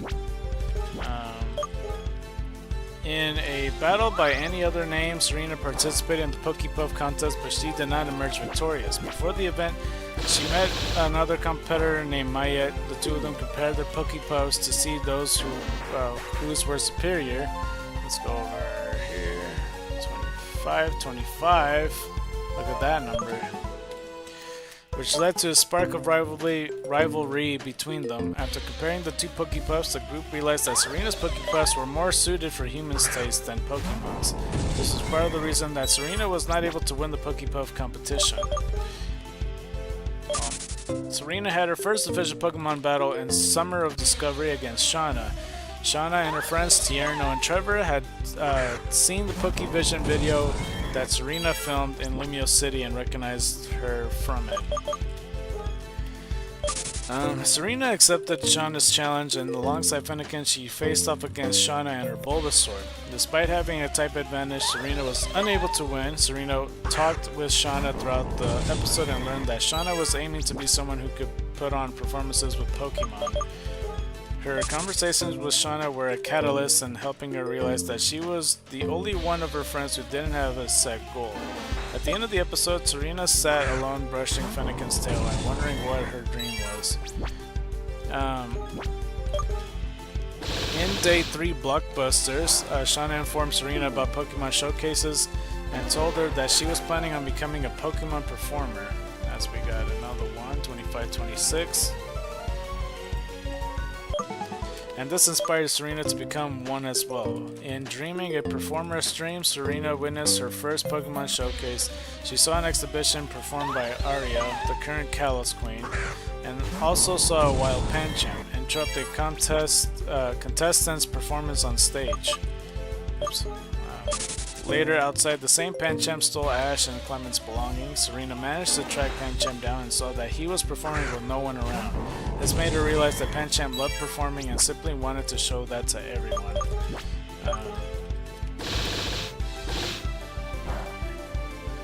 Okay, let's go ahead and get this. 25-27. With this in mind, she announced to her friends that she wanted to catch it. Battling with Fennekin, she managed to weaken and successfully catch it. After that, Serena gave Pancham a pair of her favorite sunglasses. And yeah, in a race for home, she met up with her mother, but at first didn't dare to tell her about her intentions to be a performer. Let's go ahead and go like this, 25-28.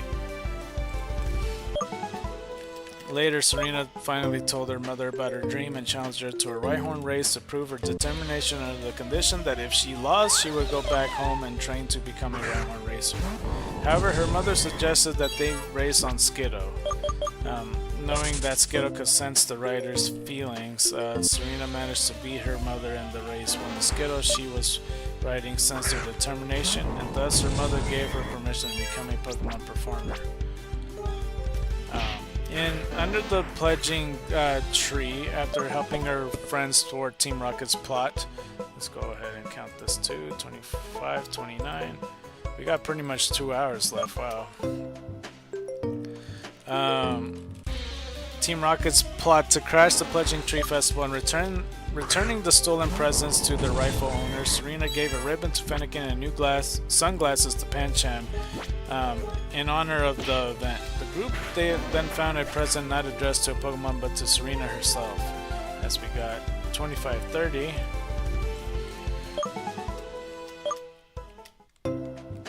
The present was a new dress for the upcoming Coumarine showcase from her mother, left under the care of Nurse Joy. At the end of the episode, Ash gave Serena the blue ribbon he had won in a giveaway from the Cool Marine monorail staff. Serena's showcase debut is her dressed up along with Fennekin that has like a pink and white top hat and almost like you know, the pink bow with like the little white ascot. I don't know what that's called, but the Fennekin's pretty much also dressed up pretty much. In a showcase debut, she made her debut as a Pokemon performer in the Cool Marine City Pokemon Showcase rookie class along with Shauna and Jessie. However, during the theme performance, as we go ahead and continue, 2532, Fennekin tripped over a bow that Serena had decorated her with. This eliminated her from the competition, and she watched as Shauna went on to win the showcase. Although Serena acted like she took the loss well, in private she was very upset. Early the next morning, she walked out to appear with Fennekin and Pancham. As we go ahead and do this, 2533. Finally releasing her bottled up feelings and began to cry inconsolably. Having comfort and reassurance from her two partners, she drew scissors from her backpack and cut her hair to her shoulders after a reflection of her journey so far. Later, she donned a new outfit featuring the ribbon she received from Ash to signify her resolve. After this, Serena continued to practice for her next Pokemon Showcase. However, in battling with elegance and a big smile, one of these training sessions went wrong when Serena ended up yelling at Fennekin and Pancham after they were fighting. 2534. Leading to Fennekin accidentally hitting Serena with Flamethrower. Realizing that she had done and feeling useless as a performer, Serena ran off in shame. She was later approached by a young woman calling herself Ariana, which that's the Team Rocket admin, but alright. And the two spent the rest of the day shopping together. During this time, Ariana learned that Serena had been through and encouraged her. Ariana learned what Serena had been through and encouraged her to make up with the Pokemon and remember that close bond they had, which Serena did later that evening. The two girls later had a double battle during which Fennekin evolved into Braixen, but the match was called off after Ariana was forced to leave when she got a call. The next day, Serena discovered that Ariana was in fact Aria all along, having previously felt like she looked familiar, and secretly thanked her for all of her help. Aria's the Kalos Queen, right? Hold on, let me scroll up a bit. Hold on, let me do this real quick. I don't recall. Yeah, Aria's the Kalos Queen. Well,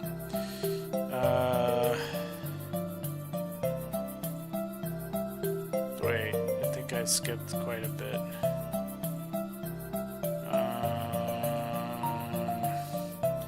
Where was I? I think I'm here. Okay, yeah. So yeah, but the match was called off after Ariana was forced to leave when she got a call. The next day, Serena discovered that Ariana was in fact Aria all along, having previously felt like she looked familiar and secretly thanked her for all her help.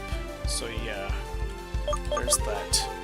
In performing with Fiery Charm, Serena participated in her second Pokemon Showcase, competing against Maeda and Disguise Jessie. She passed through the first round Pokepuff Baking competition with flying colors.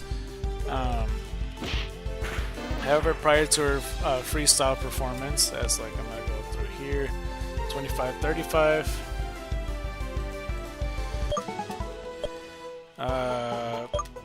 However, prior to her freestyle performance, Jessie bumped into her, ripping her dress thanks to the never give up attitude she learned from Ash, as well as her own quick thinking and skilled at tailoring.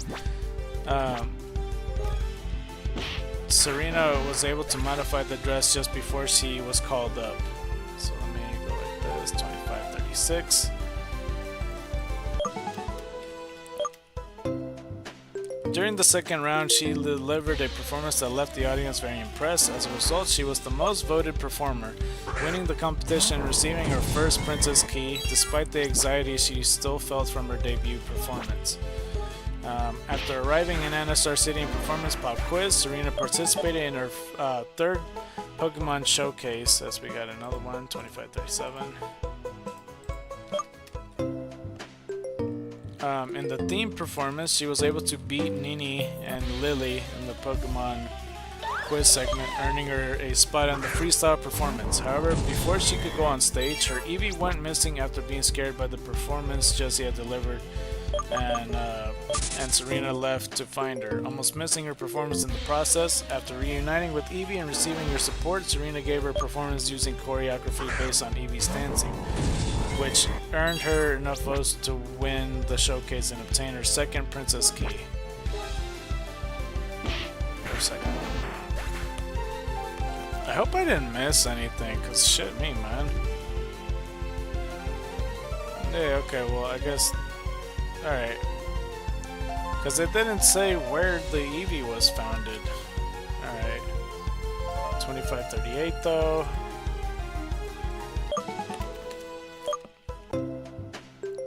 Anyway, in a dancing debut, Serena participated in her fourth Pokemon Showcase. During the theme performance, she and her Pancham were able to bake a Pokepuff while entertaining the audience in the process. Thanks to her performance, Serena received enough votes to advance to the freestyle performance, as we got 2539. Serena used her breaks in and Eevee. Everything was going smoothly until Eevee got distracted by the crowd and fell to the ground. Eevee was discouraged until Serena motivated her to keep on dancing. Serena and her Pokemon finished their performance without any more problems. But Eevee's mishap caused Serena to lose the showcase. Later, Serena comforted Eevee and assured her that they would do better next time. In party dancecapades, Serena and Eevee attended a dance party hosted by Mansois Pierre, with Clement and Bumblebee as her partners. As we go ahead and do 2540. Let's see here. And there's like children outside playing really loudly. She was upset because she couldn't dance with Ash. Later, when she battled alongside Ash against Mayed and James, her Eevee evolved into Sylveon. Nice. It's good for her. That's cool that she had a Sylveon. In Masterclass choices, Serena entered the Fleur Showcase Rookie class in hopes of winning her third and final Princess Key. In a theme performance in which performers had to lure as many Rhyhorn as possible to the part of the field before the time ran out. Sorry, that was a very long sentence than I thought it'd be. Serena easily defeated Concetta and Kazali and advanced to the freestyle performance. There, she performed with Braixen, Pancham, and Sylveon. Their performance, as well as was well received by the audience, and she was the most voted performer of the round. As a result, she was declared the winner of the event, receiving the Fleur City Princess Key and qualifying for the Masterclass. And this is a picture of Serena in the Masterclass with Braixen all dressed up. Similar outfit to the one when she was a Fennekin. It's just like a little bit more, like there's a skirt and a little bit more underneath the bow of the ascot. I'm not really sure what to call it, but like, you know, the frills, you know, just everything without the jacket, and it's just like a little piece of it. I don't know, and the hat, it's like pink and white. It's pretty much the theme. We got two more body slams though. Serena entered the Gloire, Gloire, I don't know how to say that. I don't think I counted it either. 2541. Gloire. I'll just call it that. Gloire Showcase Masterclass. And Masterclass is in session where she met up with all of her rivals. In the first round, she was grouped with Maeda and Sarah Lee. Oops, that's not what we started last one. Her performance received the highest number of votes, and she quickly made her way to the semifinals of the competition, where she found herself up against Shauna and Jessie. In the following episode, she tried a risky move and ended up bruising her wrist. As we got ourselves 2542. Alright, let's go to the Pokemon Center, shall we? Shall we? Mon ami? Actually, you know what? We could take the time. Oops. We could. Damn it! I pressed right. That time I pressed left to go to the right. The fucking wheel physics, man. What's going on here, man?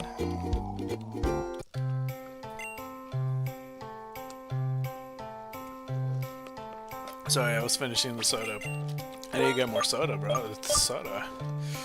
Okay, let's go fly back. I think I might get more soda.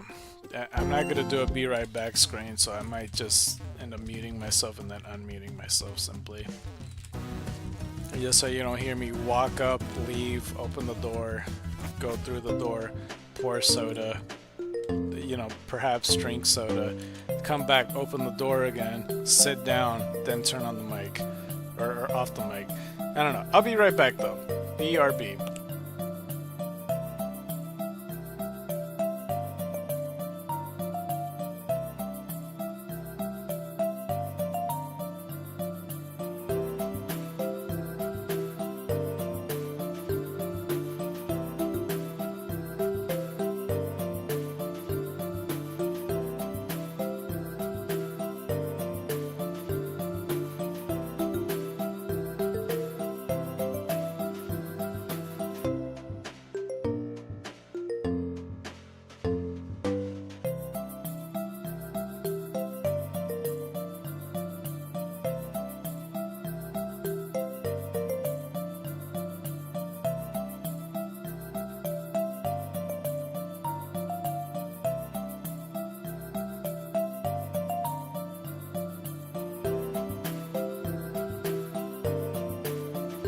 Okay, I'm back. I thought for 1 second I forgot to put mute, because I was thinking about that as I was pouring the soda. I was like, I didn't put mute, did I? And I thought everything that I just explained had just happened, and that would have been pretty detrimental. I don't know. I wonder if I really doubt Aria's in the game. I didn't do the black and white musical ones, because that's what the performance sections remind me of. I only did it once. I wasn't really too entertained by it. I forgot to go to the Pokemon Center. I mean, I was literally there, but I didn't heal. Well, and I know that like there's some coordinators. I don't know if you get to see, because I know Jasmine's in the audience, but like, you know, with the all the coordinators and stuff, I don't know if you get to battle them. That'd be pretty cool. Not like battle them, but like compete against them. Like that would be pretty neat. I'm pretty sure I counted that, so I'm gonna try it again. Alright, let's actually go to the Pokemon Center and not like go like I was checking the egg and stuff, but I forgot to talk to Nurse Joy. It's all good.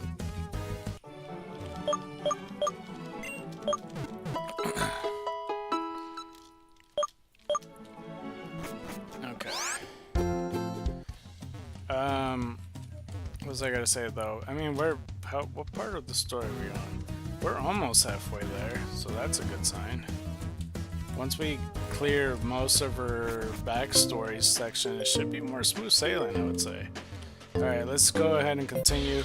Where was I? So, she bruised her wrist doing a risky move.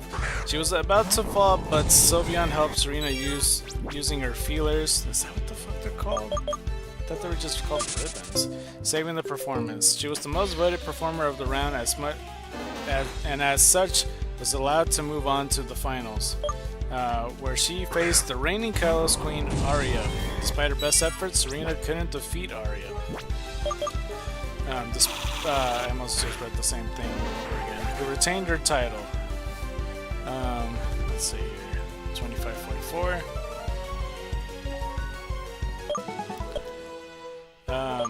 After that, Serena was approached by Palermo, who invited her to become her protege so she could become a better performer and have a chance at becoming the next Kalos Queen. Serena, however, declined the offer, telling Palermo to go fuck himself. No, that's not what I said. Telling Palermo that her journey with her friends has helped her develop, and until she finishes, she can't go with Palermo. Palermo told Serena to call her after she finishes her journey and give Serena her business cards before leaving. or before leaving off, yeah. In battling at full volume, Serena decided to pose as Ash, who had gotten a cold from training with Greninja and Pikachu, to face off against an eccentric guitarist named Jimmy, and with Ash's Pikachu against his Pikachu, Spike. Oh, interesting. And plus, there's already a Jimmy. That's like the Ethan, other counterpart from Chronicles. His name is Jimmy.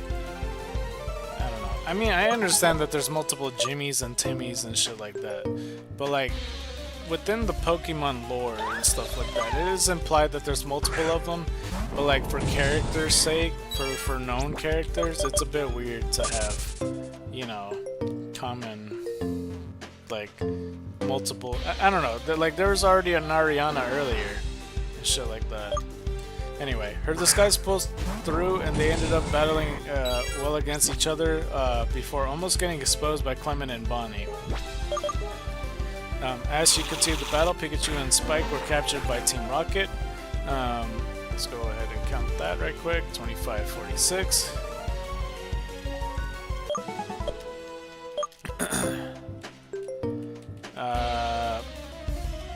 Fuck, I don't recall. Shit. Where was I?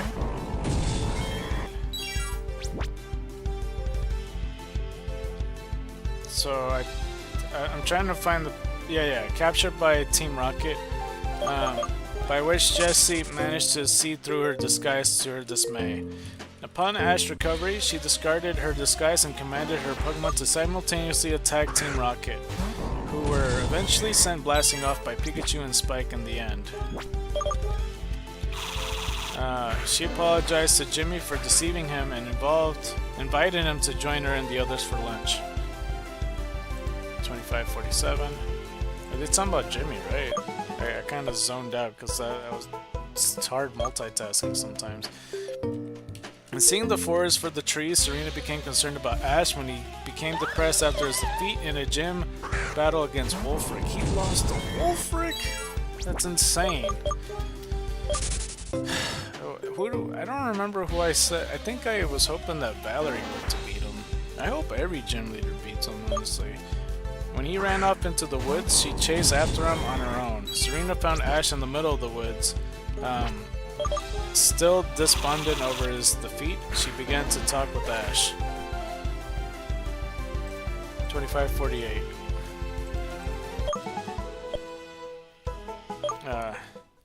So yeah, she began to talk to Ash, telling him she was helped by the advice he gave her when they were young, during their journey together, and also while she was training for her showcases.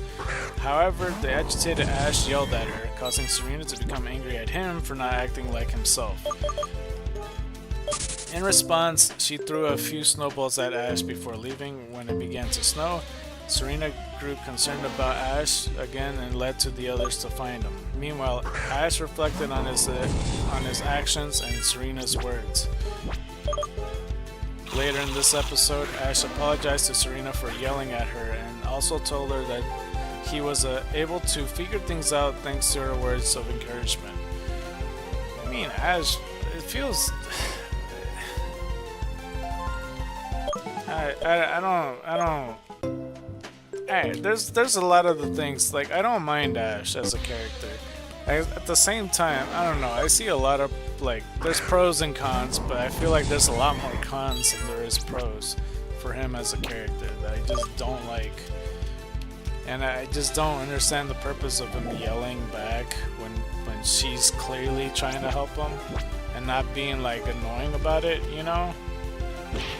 Because I hadn't seen this episode, but I can imagine. It's like, what do you know, or whatever. It's like, Ash, shut the fuck up, please. I don't know. 2550. You know, as I grow older and watching these shows, because, like, as a kid, I always, like, you know, whenever anybody asks me, like, what my favorite character is, I always said, like, it's usually the main character that I like the most. And, you know, as I get older, I start thinking about it, about, like, characters of what I watch. Because I always prefer, like, for example, the Red Ranger, because he's always the leader. You know, that is an example. I always like that shit. But, I don't know. shows like Pokemon, for example, like I knew even back then that I wasn't the biggest fan of Ash. You know, I don't know what my actual favorite character is in Pokemon. I mean, I would have to think about that. But it definitely is an Ash. You know, it's another example for Naruto. Believe it or not, Naruto is not my favorite character. I didn't like him for years. I still don't. I didn't like him before watching the show. I didn't like him during watching the show. I don't like him after watching the show. He didn't change my opinion. I was right about him. But I like the show a lot. You get what I'm saying? 2552. And yeah, there's definitely other characters in Naruto that I like. I think for sure, like, favorite characters of mine in the show is like characters like Rock Lee and Gaara and stuff like that. You know, and I like the Pain arc, and you know, I like Toby and Madara, shit like that. Anyway, let me continue on there before I get sidetracked. I just wanted to talk about that 2553. Just got on a tangent just because I don't fucking like Ash. In a tiring takeover, she helped destroy some of the giant roots that were attacking Lemio City, which Z2 was causing. In the following episode, she spearheaded a mission to rescue Chespy from Lysandre Labs with the help of Myron and Professor Sycamore. While on their way to Lysandre Labs, a friendly news crew offered to take them there in their helicopter. I don't know why I said that right. Helicopter. And the right hero for the right job, she initially fought Mabel when the latter attacked their helicopter using her Weavile. Although Steven eventually came to help them, when Celosia, I don't know why I'm struggling to say that name, I said it like the other day, 2554, Celosia. When Celosia attempted to stop them, the news crew revealed themselves to be Team Rocket and faced Celosia in battle, allowing Serena and the rest to save Chespy. She then battled multiple grunts with difficulty, but Steven managed to catch up and help take them out. In rocking Callous' defenses, she called Ash using the device Clement gave them, asking him to find Clement inside the gym. She, along with Myron, Steven, and Sycamore, started investigating the research conducted by Team Flare. Before Steven could explain what he found, the giant rock was activated and absorbed Chespy, causing the building... Wait, what? The giant rock was activated and absorbed Chespy. Chespy's the chess pin, I'm assuming, right? I'm not crazy. I still don't... I need to see this episode at some point in my life, because they keep talking about this giant rock like if it's this climatic battle, and I still have no idea, dude. 2556 or 55. I don't know why I'm thinking long term, but yeah. Causing the building to collapse, the four of them tailed the giant rock towards Anastar City, while Serena informed Ash and Elaine, Clement, Blaziken Mask, and Bonnie about the current situation of Chespy. She, along with Sycamore and Steven, then fought the giant rock using Braixen, Garchomp, Metagross, and Metagross. Her Braixen was thrown off Metagross by some of the vines from the giant rock, but Elaine's Charizard managed to save her in time. After Ash managed to get Greninja to launch a water shuriken at Chespy's location in the giant rock, she assisted Steven, Sycamore, and Elaine to fight their way through, but none of their attacks were able to hold it off. Oh, that's Arya. Okay, there's a picture of them right here. So Serena and Arya. The fucking background just... I don't know why the background just looks so fucking perfect. I think it's just like the effects of the scenery. Because it's like gold, red, and blue, and royal purple, and light royal blue. It's crazy. It's all polished. 2556. And Arya has like pink hair. And yeah, she does look pretty confident in her ability. Like, just the way she looks, just, I don't know, she has an aura about herself. But anyway, in forming a more perfect union, after all the gym leaders, including Diantha, arrived, no, that's Arise, my bad, arrived to help Ash and his friends. Serena stayed behind to protect Myron and... Fuck! Oh my god, the page just shitted itself. Okay, let me refresh it and I'll try to... Shit keeps falling on my phone. Oh my god. I try to flick it off and it bounces back on, bro. What the fuck? The fuck, man? The fuck, man? Hold on. I need to find that picture again of audio. Up and at them. Where is it? Okay, I think it's here. Where was I? Fuck.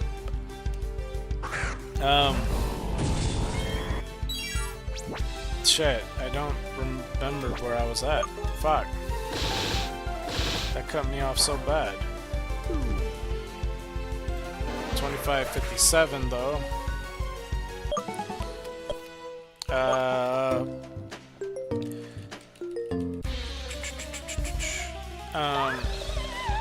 Okay, I don't think I'm quite there yet. Yeah, I think I'm in the beginning, because I'm like trying to look after the picture and skimming it through. So yeah, so gym leaders including Diantha has joined the fray. I don't know why the Elite Four isn't there though. Anyway, arrived to help Ash and his friends. Serena stayed behind to protect Myron and Bonnie while the rest using their Pokemon's abilities to fight their way through the giant rock.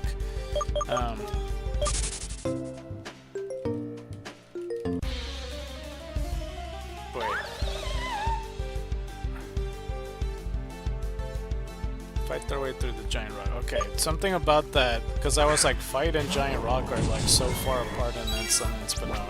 A few large vines surrounded the three of them, but Serena managed to make breaks in Pancham and Sylveon to prevent them from getting hurt. Serena then rushed to protect Myron as the vine was heading towards her direction. But was saved by Ash and Elaine managing to rescue Chespy in time. As we got this over here, 25:58, and this is around the time like the whole Elaine thing that I was reading about with like Primal Groudon and Kyogre, so this is especially crazy. So Elaine and Steven are nearby.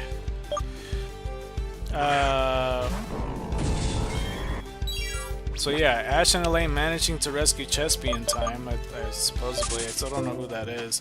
All of them then tried to attack the giant rock, but ended up injuring themselves instead. Squishy and Z2 managed to transform into the complete form and battle the giant rock and defeat Lysandre. Serena then reunites with Ash, Clement, and Bonnie and watches Bonnie say goodbye to Squishy as it leaves along with Z2. And there was a video that I saw the other day about Z2. Apparently he has like a blue hexagon instead of a red one. And it's so weirdly coincidental because I saw that video yesterday. MNJ video. He was talking about like non-shinies that don't exist. And Z2's one of them. I think that rings a bell though. I think I have seen some screenshots here and there about a Zygarde with the blue hexagon. I didn't think anything by it. I thought that was what the shiny looks like, but the shiny is like all white and mint green or some shit. Some spearmint green. I don't know what it is. 2560. Winter fresh green, more like. In battling with the clean slate, Serena helped Bonnie to clean the Lumiose gym in preparation for the relighting of Prism Tower. Later, she went with Ash, Clement, and Bonnie to Professor Sycamore's lab when they heard Elaine was returning, only to find Myron on the floor with decorations all over her. She helped Myron bake the cake for the welcome party that Myron decided to host. When Elaine entered the lab, they all welcomed them and had a feast together with Professor Sycamore. Later, along with Ash, Elaine, and Clement, Serena battled... Oh my god, this fucking sentence everywhere. Later, along with Ash, Elaine, and Clement, Serena battled and managed to defeat Team Rocket, who were trying to steal Pikachu again. I had to read that all broken apart, because they don't know how to use fucking commas, apparently.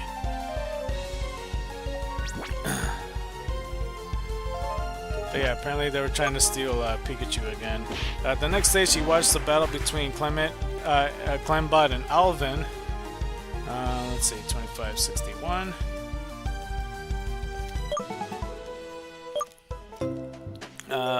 With Alvin coming out as the winner. After the gym battle, Professor Sycamore gave out medals to Serena, her Pokemon, as well as to Ash, Clement, Bonnie, and Myron, Elaine, and their Pokemon. All of them gathered in pose for the group photo with their medals. At night, Ash, Serena, Clement, and Bonnie watched as Prism Tower relights. Clement asked what Serena is going to do, to which she was hesitating to accept the offer of what was the fucking name I said? Palermo gave earlier. She cheered her on, and Serena happily thanks him for his constant support. In the first day of the rest of your life, Serena saw on the news that the residents of Lumio cities were still recovering from the injuries and decided to ask Professor Sycamore to help host a Pokemon Showcase event. As we got this, 2562. Okay, where was I? Serena, Shauna, and even Jessie Lee put a collaboration performance which made the residents smile and enjoy themselves. By witnessing how everyone started dancing along and smiling, Serena realized how much she loves performing and wants to do more. The next day, after saying goodbye to her mother, Ash asked Serena for a battle after seeing her lost in thoughts. Serena agreed. As Ash said by battling. Agreed. Wait, what? Serena agreed as Ash said by battling. Okay, that's a weird sentence. She would be able to decide what's next for her. It's like these sentences are weird. It's fucking 2563.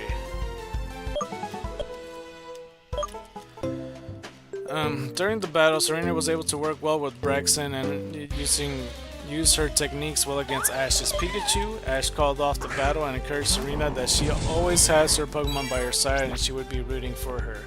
So he didn't even finish the battle. What the fuck? After the battle, Serena called Palermo, making her final answer to reject Palermo's offer. That's so fucked. Serena told her, seeing how everyone was smiling during her performance earlier, that made her want to travel more and make more people smile like Arya and improve her skills. 2564.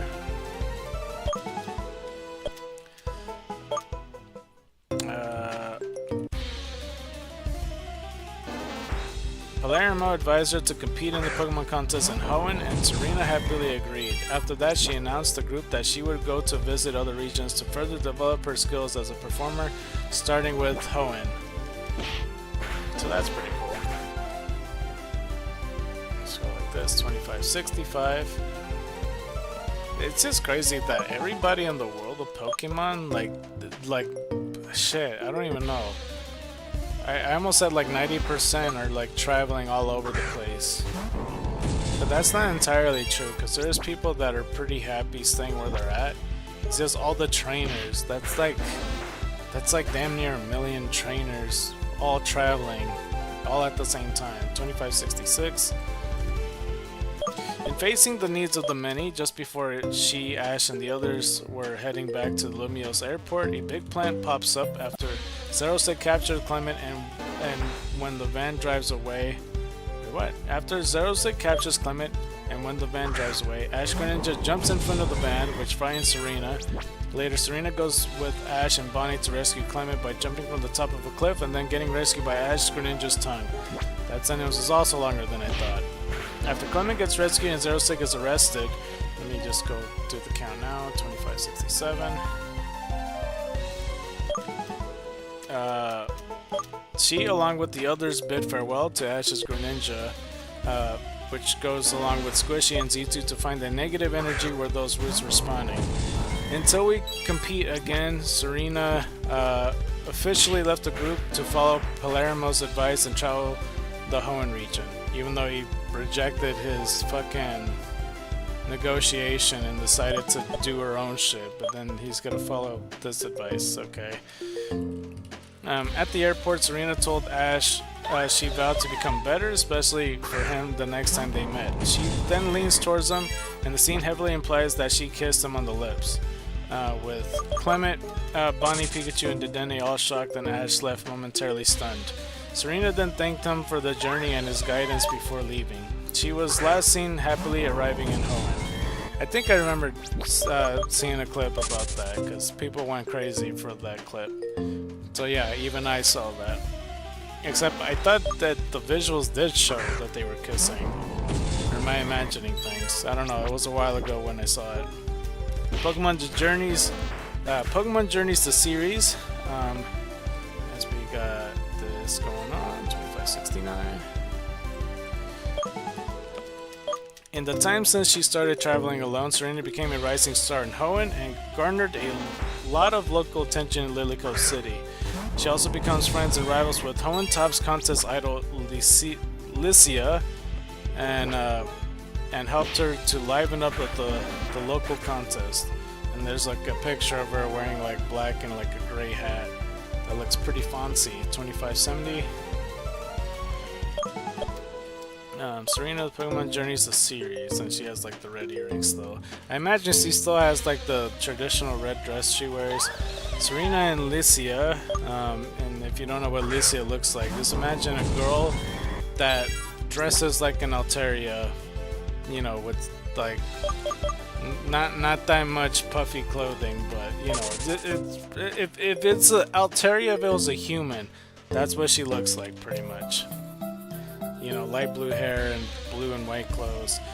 Serena reappeared in Reuniting for the first time, where she met with Chloe and her Eevee after giving her some suggestions for her future and encouraging her to take part in Pokemon Contest Spectacular. Serena participated in the event as well, while Chloe participated in the normal rank contest Spectacular. Serena took part in the Masters rank competition, tying for the first place with Licia. As Chloe was departing at the docks, Serena revealed that Licia approached her after the contest to ask if she wanted to team up with her and form an idol duo together, which Serena is unsure about as of yet. 2571.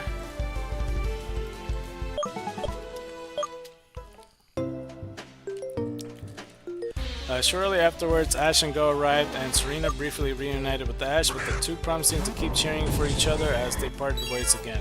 Serena waved goodbye and waited at the docks watching Ash depart before leaving with a renewed confidence to continue her journey.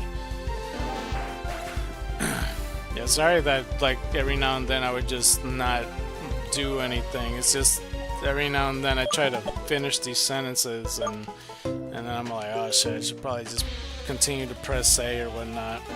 In Partners in Time, Serena appeared in alongside May, Max, and Licia, watching Ash's Master 8 tournament match against Leon, as we get another one. 2573. Soon after, when Pikachu was at the limit of his strength, Serena, May, and Max were shown to be anxious about the state of the battle, which holding on to another for comfort. Serena reappeared in a fantasy in Heroes Unite alongside the trainers Chloe and her Eevee. Wait, hold on, 2574. I don't think I read that right anyway.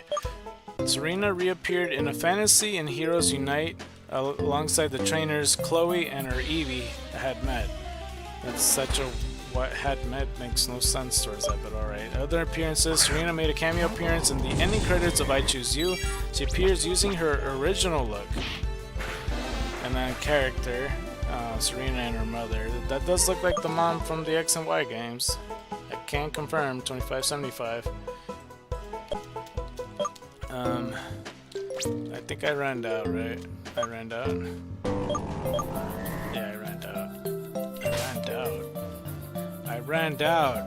I ran out. Okay, let's go over and heal. You know, on a normal day, like, I'd be wrapping up and saying like, oh, Eevee isn't available or whatever.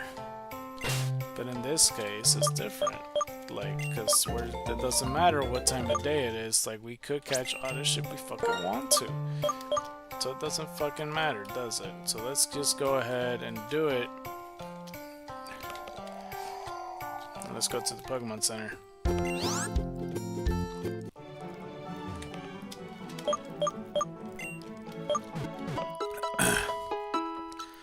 Okay. But yeah, we're at the character section now, Serena. Let's see. This is still a little bit under half. Surprising. I'm definitely skipping over the fucking outfit one. That one feels pointless to talk about. Like, if you're curious about the different outfits of a character, then just, you know, feel free to see it yourself and stuff. I don't think that's kind of... I mean, maybe with Serena, like, one could argue that it is part of her character and stuff, but not to all of them. Not Silent, for example. Not him. Anyway, Serena's a kind and polite girl, and I already have to stop just to count this. But she can be also be openly rebellious towards her mother, Grace. In Kalos, where dreams and adventures begin, she refused to wake up when Grace ordered her to, and gave a sassy response to her mother's call to watch the news. This tumultuous relationship was best demonstrated when Grace made her practice Rhyhorn riding, an activity Serena had hated doing. However, the relationship is also very loving, as shown in later episodes. 2577. Although shown to have a strong will, Serena can be sensitive and insecure at times, as seen in Battling with Elegance and a Big Smile, when she was frustrated with her Pokemon. She lashes out when at her... What? She lashes out when at her limit leaves to cool off in shame. She is also shown to lose her composure when pushed to a wall, becoming unsure of herself. Despite this, however, Serena manages to pick herself back up by reminding herself not to give up, bring up her confidence, and also encouraging her Pokemon to do their best despite the odds. This is shown when two of her Pokemon evolve from responding to her resolve. As we got 2578.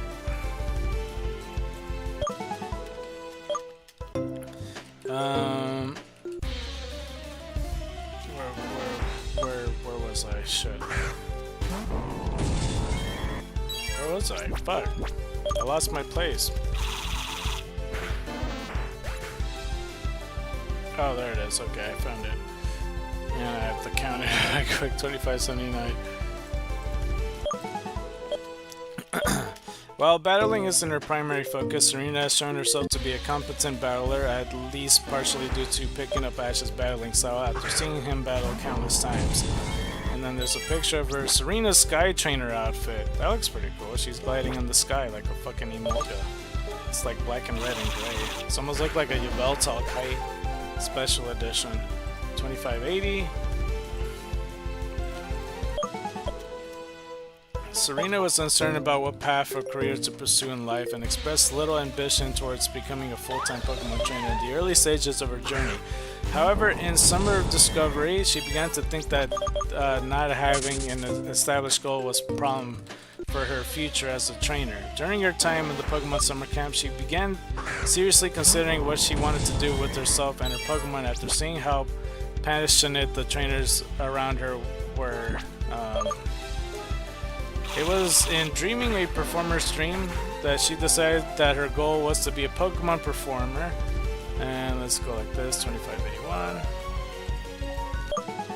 And she had been diligently training both herself and her Pokemon ever since. After losing her first Pokemon Showcase, Serena strengthened her resolve to do even better, and to symbolize this, she cut her hair short. Which I don't think she needed to. I think she looked great with her long hair, but, you know, I mean, she still looks fine with her short hair. I just like the longer hair look, in my opinion. Unlike with Dawn, Serena chose to not follow in her mother's footsteps as a Rhyhorn racer. However, she is shown to be a competent Rhyhorn racer and is quite knowledgeable about them. She has possessed a unique charm when it comes to a Rhyhorn. Hold on, let me go like this. 2582. Wouldn't it be cool, like in X and Y, they offered a Rhyhorn and like, I don't know, I feel like they should have had them on a Rhyhorn just for the reference that, like, you know, my parent ordered a Rhyhorn and everything, and I have one just because I'm used to them so well, or something like that. That makes sense to me. I don't know. There's no Rhyhorns available as far as I know. 2583. Or have a way where you could get yourself a Rhyperior. Like, imagine that Rhyhorn in your front yard evolves into a Rhydon and your parent trades it to you or something. That'd be cool. I mean, it'd be too strong, but still.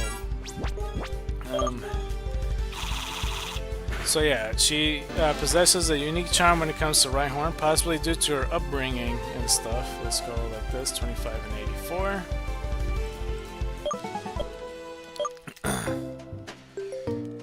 As nearly all of those that she encountered gravitates towards her playfully, as seen in giving chase at the Rhyhorn race and masterclass choices. Due to her mother's training, she can easily tame Rhyhorn and manage them well. Additionally, because of those skills, she is also able to calmly guide a Mamoswine through a steep hill over the mountain of snow. And there's Serena next to Brexen and Pancham with the Pokeball in her hand. She cupped it together like with both of her hands, kind of downward. But showing them like, oh look, I got it, or whatever. And it has like a rainbowy background, kind of cloudy, like with lights. I assume it's Eevee that she caught. Anyway, Serena has been shown to have a phobia of the supernatural. Okay, makes sense, yeah. Oh, I ran out of moves, fuck. Okay, let's go to Hammer Arm then. When the group has entered an abandoned house where a wild Esper was staying and seeking shelter from the storm, let's go increase that, 25, 85. She was assumed the worst of that a supernatural being was in play whenever the group was spooked by anything. Likewise, in forging forest friendships, when Ash had been kidnapped by a Trevenant, she became worried that Ash would be eaten after Clement told her the rumors surrounding the forest. This is seen again in the scary hospitality on such occasions. She often speaks without thinking, continually making assumptions about the scary houses that made Ash or Clement cringe.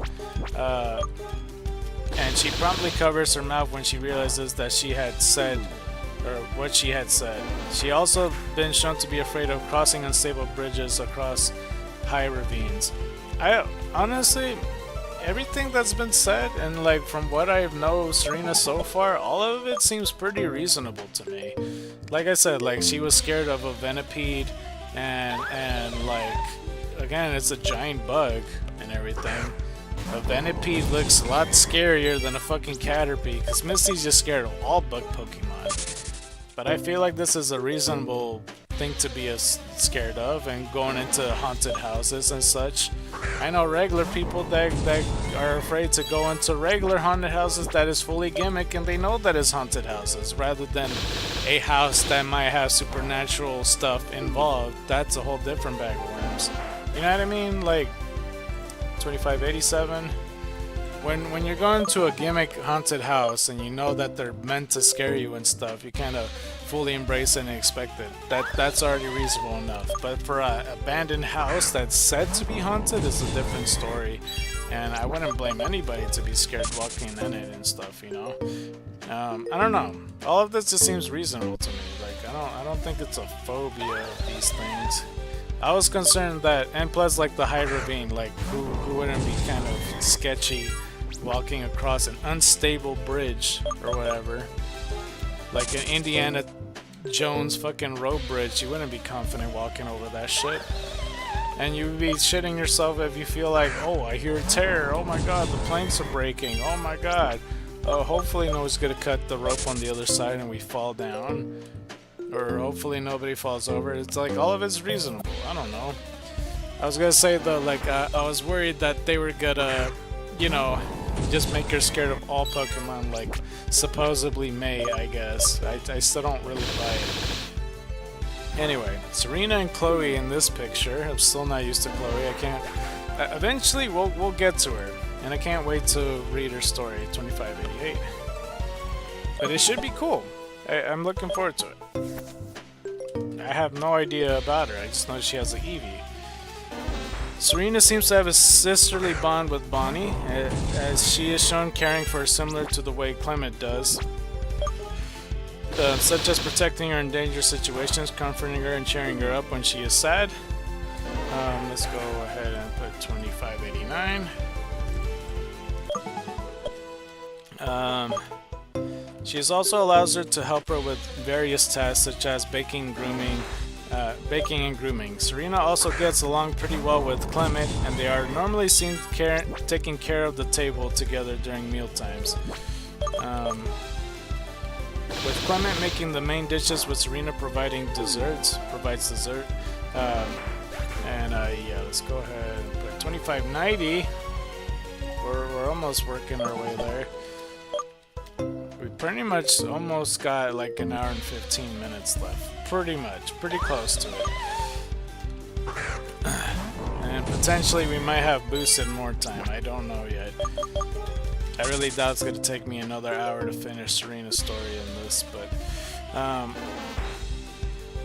however, when it comes to his invention, Serena has shown both a bit of marvel as well as caution, due to the usual result being an explosion. Serena quickly became a very good friend with Chloe after meeting her, and appears to empathize with her after beating her uncertainness about what goals to pursue in life. Serena has shown a deep and loving affection for Ash, having remembered how he found her when she was lost and alone in the forest when she was young. 25.91. And how he kindly guided her out. After several years, she still recognized him after seeing him on television. After picking her first partner Pokemon and starting her journey, her first order of business was to meet up with him and to return the handkerchief he once used to bandage her leg at the Pokemon Summer Camp all those years ago. That was a lot longer sentence than I thought. That's the whole reason I was standing there, because I thought the sentence would be shorter, and I kept going. Ash proved to be a source of inspiration for her with his never give up attitude and love for Pokemon, to the point that she still recites the motivation phrases he taught her to motivate herself and others. See, that's the only thing that I don't like about her story. All of it, from like the origins of the first time she met Ash, I don't know. Like, I get these are powerful things, but she really dug deep with what Ash did by saying not to give up and give a handkerchief and stuff. Like, she really cared about that. But I don't know. I don't. Like, clearly it was come up with on the way to X and Y. It's like, oh, this is a company character, Serena. We could say that Ash knew her a long time ago and stuff, and Ash doesn't remember, but she does. It just, I don't know, they're really forcing that, because it's not till like 15 years later they decided to put that story, rather than, like, you know, making a new one. And I know that I said about the whole Faba and son thing, and or daughter or whatever the fuck, and it, you know, I'm forcing that, but that's a ROM hack, you know, it's not like a true story to it.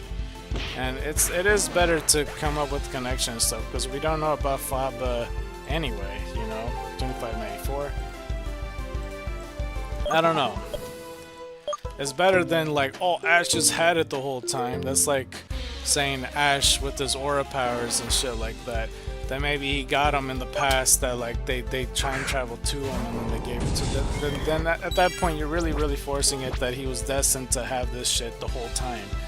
It's like the Destiny story. Serena holding Bonnie's modified pochette. I don't know. I think it's almost like the 25.95, by the way. It's like a white rope like thing or something. Maybe it's feathery or flowery, I'm not sure, but she's wearing it. Serena has a love for fashion and clothing. An early example of this is in a bottle of aerial mobility, when she spent time carefully selecting an outfit and was troubled over which of the two hats looked best. Serena then asked her mother, who selected a beret. Let's go with this, and 25.96. It sometimes takes me a bit to do that, honestly, to like go do the count. However, she promptly tossed the beret aside and picked up the other hat, saying that whatever her mother did not choose was certain to be the cuter one. She was also expressed excitement about visiting the clothing boutiques in Lumio City. In a Pokevision of things to come, she was eager to dress up in many different outfits while making her Pokevision video. Despite her love for fashion and performances, let's go ahead and count this, $25.97. Where was I even? She rarely displays vanity or overconfidence. She usually acts somewhat subdued and humble in both of these areas, though she is not above commenting that she thinks something she has done is cute, usually when dressing up her Pokemon for a showcase. Serena has displayed some skill in tailoring, slightly altering her Rhyhorn racing gear and giving chase at the Rhyhorn race, as well as being able to modify the Fury Sword. I don't know what that word is. Fury Sword? What the fuck is Fury Sword? She wore in her, or is it Furisode or some shit? I don't know. $25.98.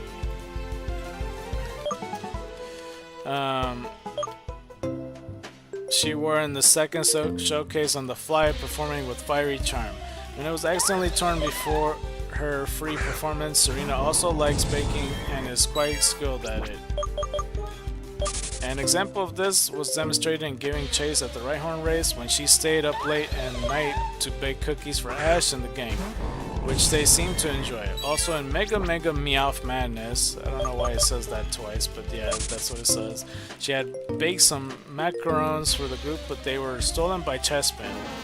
In a battle by any other name, she was also participating in a Pokepuff baking competition and Origins of a Mega Evolution. Serena showed that she knows how to dance when she attempted to help Ash with his training. Let's see here, $25.99. This skill would later come in handy as she decides to become a performer, having to choreograph the moves of both her Pokemon and herself when training for showcases. Serena catchphrase is "Tada" and Japanese is "Jajan." I don't know if, or maybe it's "Jajan," I don't know. Which she usually says whenever she's presenting something, of course. And then there's the Pokemon section, Serena's current party, and this is Delphox, Pancham, and Sylveon in the picture with like pink, blue, and I don't even know what this color is. It's like a special turquoise cerulean color.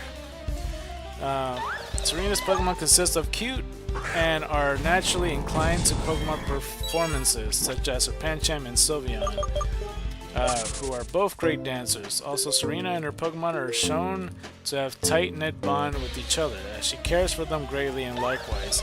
Like Iris, Serena does not have a full party by the end of the series, unlike the previous female companions. Although she managed to gain her Pokemon obedience, it took time for Serena to fully utilize Eevee to her potential due to her shyness around others. After the events of Party Dancecapades, Serena was able to manage her team effectively. Serena frequently cares for her Pokemon appearance, as seen in Love Strikes Eevee Yikes by grooming their coats with her brush. She also trains her Pokemon to execute their moves creatively for their routines in the freestyle performance for Pokemon showcases. While Serena does not regularly participate in battles, her Pokemon are somewhat skilled in battles against other trainers, as seen in Tag Team Battle Inspiration. Her Delphox is usually used in battles as her strongest Pokemon, but she has used her in both Pokemon showcases and contests. The listing is Serena's known Pokemon in Pokemon the series. Fennekin to breaks into Delphox, female, Pancham male, Eevee to Sylveon female. And then this is a temporary section. I guess this is missing just the voice actors, I guess. I don't know why that's... Alright. It says 2 Rhyhorn, apparently, that she temporarily owned. In Diancie and the Cocoon of Destruction, Serena borrowed a Rhyhorn from the Rhyhorn racing track of Orsay City. She did so with Clement and Bonnie to escape with Diancie, who was being chased by thieves. She and Rhyhorn quickly ran past the racers on the track, before going off track and riding inside a forest. After getting to safety, Serena thanked Rhyhorn for its help, and it went back to the racing track. In a race for home, Serena used another Rhyhorn, this time to chase after Team Rocket. And I don't know why this says this. Badamere Ranch, Rhyhorn's only known move is Tackle. That's was calling it, but yeah. Then there's a Skiddo. In a race for home, Serena raised her mother Grace on Skiddo. Grace pushed Serena to do so, and after some arguing, Serena agreed to it. After some arguing, Serena agreed to it. After falling off once, she later won the race. It reappeared in a showcase debut during a flashback. It appeared again until we compete again during a flashback. None of the Skittles moves are known. A Gumi is another one. And one for the Gumi. Serena, along with Bonnie, temporarily used Ash's Gumi in a battle against Team Rocket, but it ran off after remembering the terrible experience it had with Bug-type Pokemon. It's not a Bug-type, though. It's a dragon. Frogadier. After a group of Pangoro caused Ash and his friends, their Pokemon, and Team Rocket to scatter, Serena's Frogadier and Chespin found themselves separated from everyone else. Frogadier guarded Serena and Chespin, scouting ahead for danger and using its Frubbles to buy time for them. Hold on, let me go ahead and count this. We're at 2,600! Hell yeah.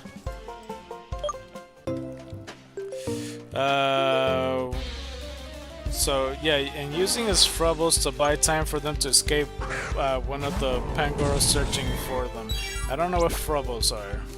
What's Frubbles? Like the bubbles on Frogadier? Is that what Frubbles are? Just based on the context clues? 2601. Let's say we could get to 2700. That's kind of demanding for like an hour or something. But that's the goal. It's getting past 2700. So I don't know if I read that correctly, but you know, there's that. What's the other section? Serena and company were eventually found by Ash, Pancham, Fletchinder, Halucha, and Luxray, and Frogadier returned to its trainer. Oh, so that wasn't Ash's? No, it was Ash's Frogadier. It literally... What? Okay, well they were separated, Frogadier helped out, and something about Frubble was distracted, and then Pangoro was searching. Unless they were talking about Pangoro, because I swear that Pancham never evolved. I just realized I said Pangoro. Oh, Pangoro. Okay, never mind. I got it. I understand now. There's Chespin. That's another Pokemon. After a group of Pangoro caused Ash, his friends, their Pokemon Team Rocket to scatter, Serena, Chespin, Frogadier found themselves separated from everyone else. After seeing Serena praise Frogadier for acting as his bodyguard, Chespin became jealous and sprinted ahead to scout for danger as well. However, it ended up grabbing the attention of one of the Pangoro after reuniting with Ash's group. Fletchinder eventually found Clement, Pikachu breaks in, and Bumblebee, and Chespin was returned to its trainer. I see. 2602. And then there's Mamoswine. Serena temporarily rode on Mamoswine along with Ash to cross the snowy mountains and through the Frost Cavern. None of Mamoswine's moves are known. And then Ash's Pikachu. Serena temporarily uses Ash's Pikachu to battle Jimmy and his Pikachu instead of Ash, who was ill. This is while she was disguised, apparently. Talonflame. Hold on. So Serena commanded Talonflame and Volcanion in the Mechanical Marvel when Alva's Gengar attacked. Oh. In the fucking movie? That's pretty amazing. I didn't even know that. I don't remember that actually, because I seen the movie. Serena's Princess Keys, and it's exactly what it sounds like. She's picking up the keys and she's like looking past the camera, but she's pointing the keys at the camera. I don't know if that makes sense, but it's like an orange sunset light in the background, or maybe it's a tent light. I'm not really sure. Princess Keys obtained. This listing of Princess Keys Serena has obtained and everything. It is Dende Mill Princess Key performing with Fiery Charm, NSR Princess Key with a performance pop quiz, Fleor Princess Key with Masterclass choices, Masterclass ranking. Serena has achieved the following ranking in the Masterclass tournament. Gloire Showcase. She was the runner-up for that. Performing a Pathway to the Future. Other achievements. Serena has competed in the following rookie class tournaments as we go 2603. As Kumarin Showcase Theme Performance, a Showcase Debut. Kuroe Showcase Top 5, a Dancing Debut. The contest, Hoenn ribbons. The listings on the ribbons Serena has obtained in the Hoenn region. Lily Cove ribbon, master rank tied with Lucia, reuniting for the first time. And outfits, Serena outfit in the Lily Cove contest. Oh, actually, well, I'll just look at the pictures, like briefly, not really talk about the other stuff. The Lily Cove contest one, she's wearing like a orange and red and yellow kind of. I don't want to say suit, just clothing, I guess. I'm not going to specify what it is. Luckily, the outfits wasn't very extended, 2604, like the article that is, because the subsection next is Pokemon competitions. Serena had competed in the following Pokemon competitions: Pokepuff Contest Top 3, a battle by any other name, Pokemon Summer Camp, winner with Ash, Clement, Bonnie, and battling into the Hall of Fame.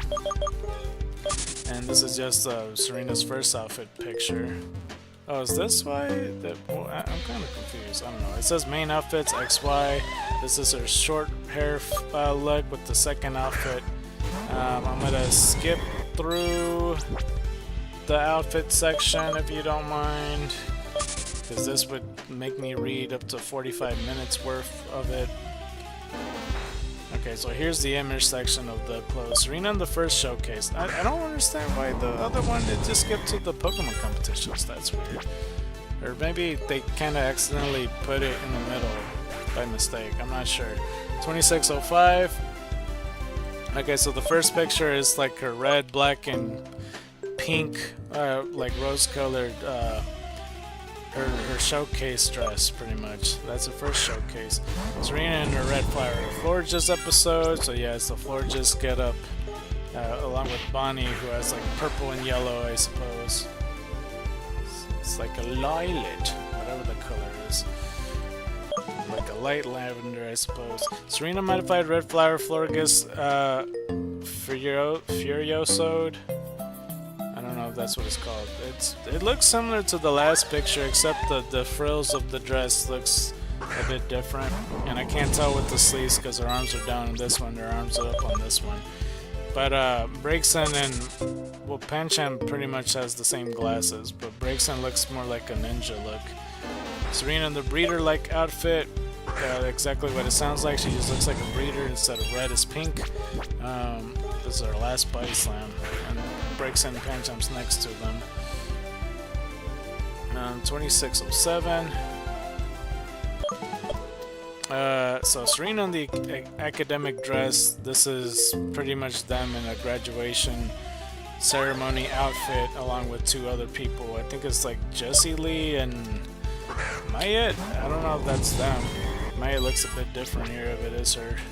It may not be Mayet. Serena in a gown for her first Pokevision. It's a big ass pink dress. It's like different shades of pink. Just two though. Serena in a ball gown. It's just her in red and somewhat of an orange peach color, with black as well. With Eevee and Bunnelby there, and I think I see Bonnie there as well. I didn't heal my Pokemon. She's like in an orange and yellow dress on the other side, but Braixen's in the back. It says other clothing, don't mind me, skipping this section because there's no pictures with that. And that's the only reason I would do that, if I was just to cover the pictures. Okay. 2608. Alright. So here's some more images. Serena without her red vest. Exactly what it sounds like, and for some reason I forgot to go to the Pokemon Center. For some reason she's in water that's very glowy in a cave, so there's that going for us. The next picture is Serena's Rhyhorn racing suit. She kind of looks like a mechanic if she had all pink rather than a mechanic, Rhyhorn racer. Because she has hearts on the bottom as well on her right side. Sorry if I'm bumping into everything. And she has like a pink tie in her hair. Serena's Rhyhorn racing suit with the red hat. The same shit as before, just with the red hat. Serena as a child in a Rhyhorn racing suit. I don't know if she ridden a Rhyhorn competitively when she was younger, but sure. I see the pink boots, the same suit. I'm very descriptive, I know. I'm just saying, yeah, it's the same suit pretty much. Let's move on. Serena's bikini in Pokemon the Series X and Y. It's just red. Let's see here. And it looks like Bonnie's running towards her. Serena's training suit, it's pink shirt, and I can't tell with the bottom part. It's like something light pink and puffy. Looks like a bubblegum pink. Serena Sky Trainer's outfit, I already mentioned that one with her looking like a Emolga if it was black, red, and gray. You know, Emolga mixed with the Yveltal, more like. Serena's marching band outfit, she looks like a Sailor Guardian, I'm not gonna lie, if it was red, yellow, and white. And Pancham and Fennekin has, it look like they're wearing like a red hat and instruments, I don't know, yeah, it's a marching band look. I don't know, the Serena doesn't look like she fits in a marching band. She's like more so the cheerleader. Serena wearing a green two-piece swimsuit and Diancie in the Cocoon of Destruction, exactly what it sounds like, it's just that swimsuit and that's it with the, you know, Diancie. Because it says Diancie in the Cocoon of Destruction. Serena Snowwear, everybody's pretty much wearing the same snowwear. It's orange and red, and it has like, you know, the lines of the puffiness of it. And there's like Amamorous or whatever the pre-evolution name is of the ice rock fossil. Serena's second snow gear, that is significantly all different. But yeah, pink, orange, purple, and then a lighter pink on her beanie. 2610. I know I could be more descriptive than that, but she's like right behind Breakson, so I assume that's like a sweater and a jacket together. And Bonnie's in a Delibird outfit. Serena's third snow gear, red hat, pink jacket, yellow gloves, fluffy frill on the hoodie, pink underside in there. I don't know if I mentioned that part. And then there's Ash and then Sawyer, I think that's his name. Serena's in Ash's clothes. Exactly what it sounds like. It's just Serena in Ash's clothes, and you could see the blonde hair clearly with this picture. I don't know how the other trainer got fooled, not knowing that it was them. Serena's first Dream outfit. Black, blue, light blue, and white is what it's wearing, with Fennekin wearing like the blue bow ties and like a tie. Pancham has blue glasses. Alright, that's pretty nice. Serena's second Dream outfit. Pink, white, and a almost like a rose pink or some kind, I don't know. Serena's third Dream outfit, orange, yellow, and white, pretty much, and it's almost like an overall look with glasses. And same goes for Fennekin and Pancham, they're kind of trying to match her. Almost similar to the last one of the Dream outfit. Young Serena and young Ash, she's just in a pink and like pink dress pretty much, and she's wearing a straw hat for whatever reason, and Ash is wearing yellow and red shirt with blue shorts, like jean shorts. Let's see here. Serena in her pajamas, exactly what it sounds like. They're just hearts and pink. She wears a lot of pink. Serena in her hoodie and an apron. It looks like her pajamas, except she has like purple on top of that or whatever. Serena in her hoodie. Looks like the opposite of her pajamas is dark purple instead of mostly pink with pink flowers or hearts. Serena in Nurse Joy outfit, along with Bonnie. Same as what that sounds like. Serena's cosplaying as Fennekin. So it's just Serena with the pink getup, but Fennekin ears and tail and shoes. Serena in her red flower Florges costume. It's quite literally just a cosplay Florges if it was red. Let's see here. Serena in a desert dress. How many more of these, dude? There's so many. 2612. There's so many. Serena desert dress. It's just quite literally all food mixed together in her outfit. Serena in a royal blue and white dress. That actually looks like a cool look, I'm not gonna lie. I can imagine that character somewhere else. It's like blue, but then like her apron's like white, but like with black diamonds, but it looks like the suit card diamonds. 2613. And like the top of her head, she has like a fancy bow tie for her hair. Serena in a red and black dress, pretty much exactly what it sounds like. This one looks pretty striking. It has like, it looks like a well-designed clothes on this one. Serena in a fancy white and crimson dress. I mean, I wouldn't describe it crimson, but this is the one where Diancie had like the little montage thing. Serena wearing an outfit with makeup. Should I even bother with the Diancie montage thing? Serena wearing musical themed brown dress. Serena in casual clothing. Like all these has like Bonnie and Diancie on them. Serena in a puffy periwinkle knee-length dress with blue roses. That's periwinkle? I don't know. But yeah, Serena in a racing outfit. Serena Santa's outfit in a giveaway quiz. Because a lot of these, ever since I mentioned it, it's the ones from the movies, and we already covered it with Bonnie because they were montaging together. Okay, thank God we're finished with that, with the pictures thing. The one that started all of that was right after the black and red dress. Afterwards, that was the Diancie along with Bonnie montage pictures thing. But anyway, the voice actors, if you want to take a look at those. Artwork with the original outfit. It's just Serena in her first phase making poses along with her Fennekin. And then the second outfit is her second look with shorter hair and such. So we got 2615 for some sprites and poses and such. Some of these are with Fennekin, some others are with Braixen and Pancham, and others is with Braixen, Pancham, and Sylveon, surprisingly enough. So it's interesting. Journey's outfit. Serena's with Chloe and Lucia. Alternate artwork for Pokemon Journeys the series. Interesting. Other artwork from the after the story is just like her and Lucia with an Altaria along with Sylveon. Artwork from after the story is all the companions and gym leaders and stuff like that. Not all of them, but you know, from last time when I mentioned it and such. And it says in the manga, Serena and the Hoopa and the Clash of Ages. That's interesting because I just covered that one. 2616.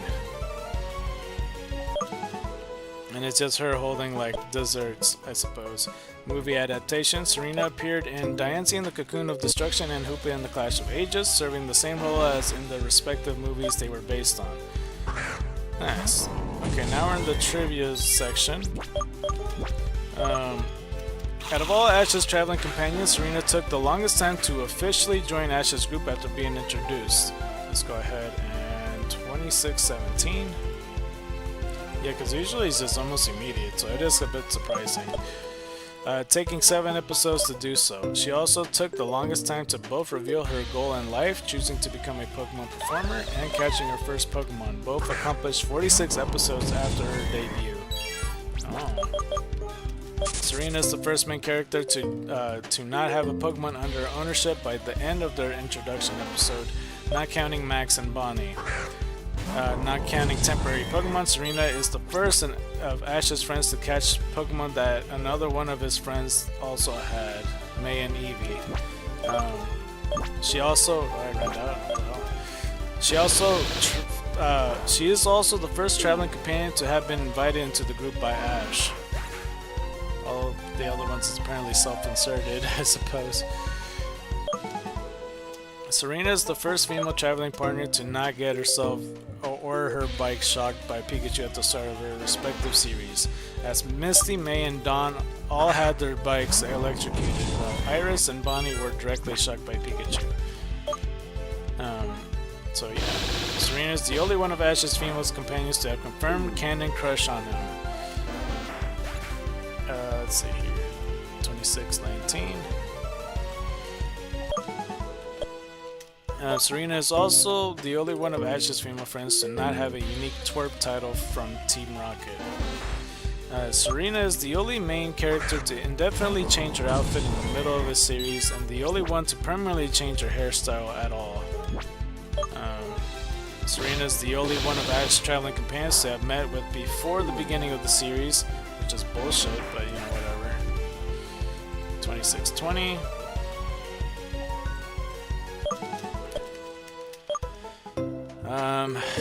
Serena's the only main character other than Ash to have obtained a new Pokédex in the middle of a regional journey. Serena's new appearance was first teased in preliminary images of Treta Puck featuring her in her Pancham, which feature her in a silhouette. It was first teased for the dub in the trailer of Hoopa and the Clash of Ages. Serena's second outfit from the Pokemon the series X and Y resembles clothing and hairstyles from the trainer customization features found in Pokemon X and Y. The clothing Serena currently wears resembles the red fedora, brown riding boots, and black knee socks, and her hairstyle resembles the short hair with bangs, discounting Iris' occasional champion outfit. Serena is the only companion to receive an entirely new outfit in Pokemon Journeys the series. Serena's second bag is designed after a heal ball. Oh, I didn't know that. 2621. I didn't pay attention like that to her bag or anything like that. And I think that's about it. We finally caught up with all of that. So we finished all of that pretty much. So I need to check for the movie, right? Because I wanted to see what they were talking about with that episode, because they kept insinuating that there was an episode leading up to the movie, but I wasn't sure about that. So let's go to Hoopa and the Clash of Ages yet again and look into it a little bit. Hold on, let me see if I can find it, because I wasn't sure what the fuck they were talking about. 2622. But at least we could watch the short, the PK, like 27. So yeah. So it says here, according to this, so in the United States on Cartoon Network, it premiered on December 19th, 2015, after an airing of Arceus and the Jewel of Life and Hoopa the Mischief Pokemon. So yeah, that's the part that confused me. I don't know what that is. The English dub first premiered in Australia and New Zealand on November 5th, 2015. It first aired in Canada on November 14th, 2015 with Hoopa, the Mischief Pokemon, and Lights Camera Pika, and in the United Kingdom and CITV on December 12th, 2015. So that's the part I wasn't sure about. So let me click on whatever Hoopa the Mischief Pokemon is, and we'll see for ourselves. Whoa. Interesting. Okay. There's this whole thing, but the section doesn't look all that big from what it looks like. So that's interesting. Anyway, it says Hoopa the Mischief Pokemon. In Japanese it says the mini Jin appeared. And Jin as in DJINN. The mini Jin appears. I'm pretty sure that's Jin. I don't think it's Dijin or whatever. Hoopa. The Mini Jin appears Hoopa is a special episode that serves as a prologue to Hoopa and the Clash of Ages. It was available in Japan along with the purchase of a ticket for the 18th Pokemon movie. I don't know why I hit my second win. I don't know if you realized this, by the way. Okay, let's count for this right quick. 2623. That's interesting though. It was available in Japan along with the purchase of a ticket for the 18th Pokemon movie. It first aired in Canada on November 14, 2015, along with Hoopa and the Clash of Ages and Lights Camera Pika in the United States. I'm going to check that afterwards as well. It was added to the official Pokemon website on December 3rd, 2015, as we got another one, 2624.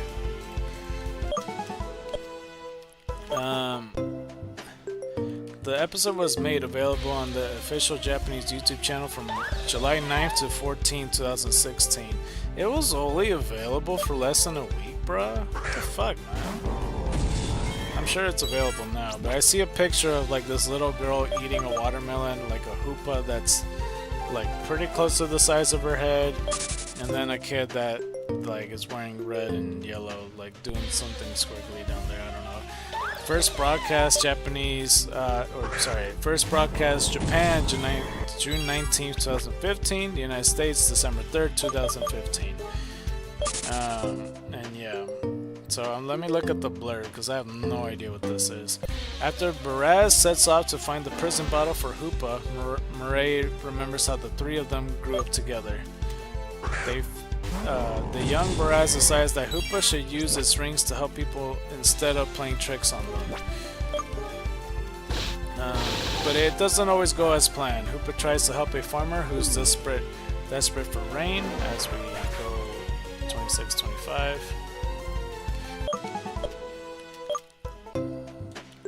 But showers him with the candy instead. When they return the candy to the baker Myra, she sets them to work at her shop, where Hoopa tries to help, but ends up breaking Myra's precious statue. The kids do their best to resemble it, but the end result is rather colorful. As we got another one, 26-26. Look at that. Myra's angry at first, but then laughs at their creative repair job and offers them some donuts. Hoopa is immediately enthralled and back in the present as Murray and Hoopa make their way to Dahara City. They plan to eat more donuts while they wait for Baraz to return. How many years? Like, how long was this? Were donuts made for? Like, I thought this whole series was supposed to be implied that this takes place like years ago or something. I'm not gonna click on the plot because I may watch it. I'm not sure if it's included in there. 26-27. That's gonna open a whole nother bag of worms. If I'm being honest, if I decide to make an additional short along with this short that they made. I'm sure this one's staying either way because it relates to Hoopa. Because there's no other short that, you know, stays as the same legendary, if you know what I mean. Maybe Manaphy might be the exception, because I think that it was on 4D Adventure or whatever. But I don't know. Yeah,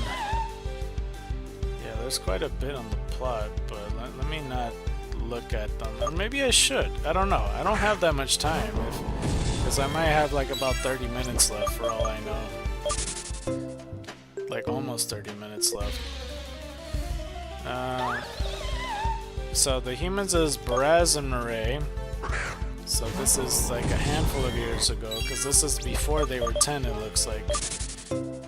The characters, yeah, Baraz, Murray, Lucenia, Pit, Kevi, Old Man Dom, Myra.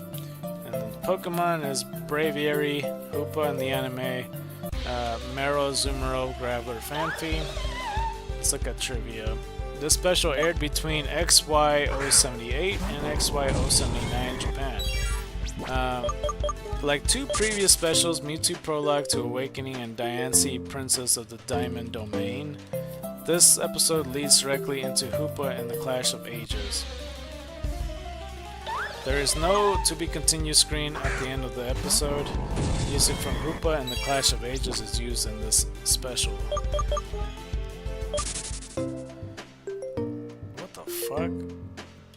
There's a picture of a statue of a little kid that has his privates exposed, kind of. It's not really noticeable, but all that is noticeable is that where that private area is spraying towards the other kid's face with just water.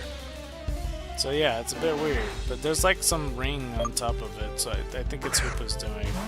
The kids are looking at him getting sprayed in the mouth, pretty much. It's, yeah, no wonder it's a deleted scene, because it says errors, dub edits, and it says below that picture, deleted scenes.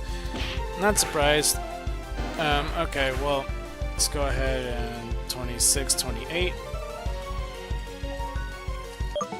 So it says, the scene in which Hoopa summons a mannequin piss statue and then urinates on Baraz is removed entirely.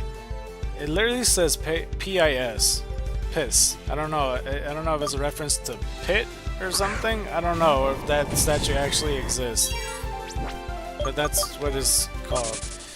Due to this edit, the dialogue in in the set scene was altered as well. In the original, Baraz tells Hoopa that they'll need ivory to fix the broken statue, prompting Hoopa to summon him the statue. Okay, let's go ahead and count this. 26, 29.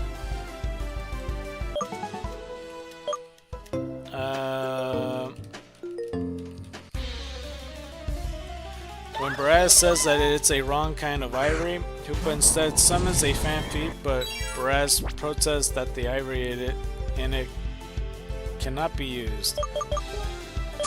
Since it's inside the fanfi, in the dub, Baraz instead asks Hoopa to bring them something fancy, thus explaining fanfi as Hoopa mishearing what Baraz said. He spawns it, right? He doesn't just create one. It says summons. I assume that's what it is. So, I don't know. It might be like a Japanese pun or something like in the original, or I don't know. That's pretty much it without me looking in too much into it. Does this count? This doesn't count as a short though. This is kind of like as like the whole Mewtwo thing, right? Honestly, I don't even remember where I slotted in that whole Mewtwo story reading thing. Unless I just read it because it counts as a deleted scene in my book. So maybe I could count this as basically a deleted scene somewhat, even though that's not how it works. I'm not sure.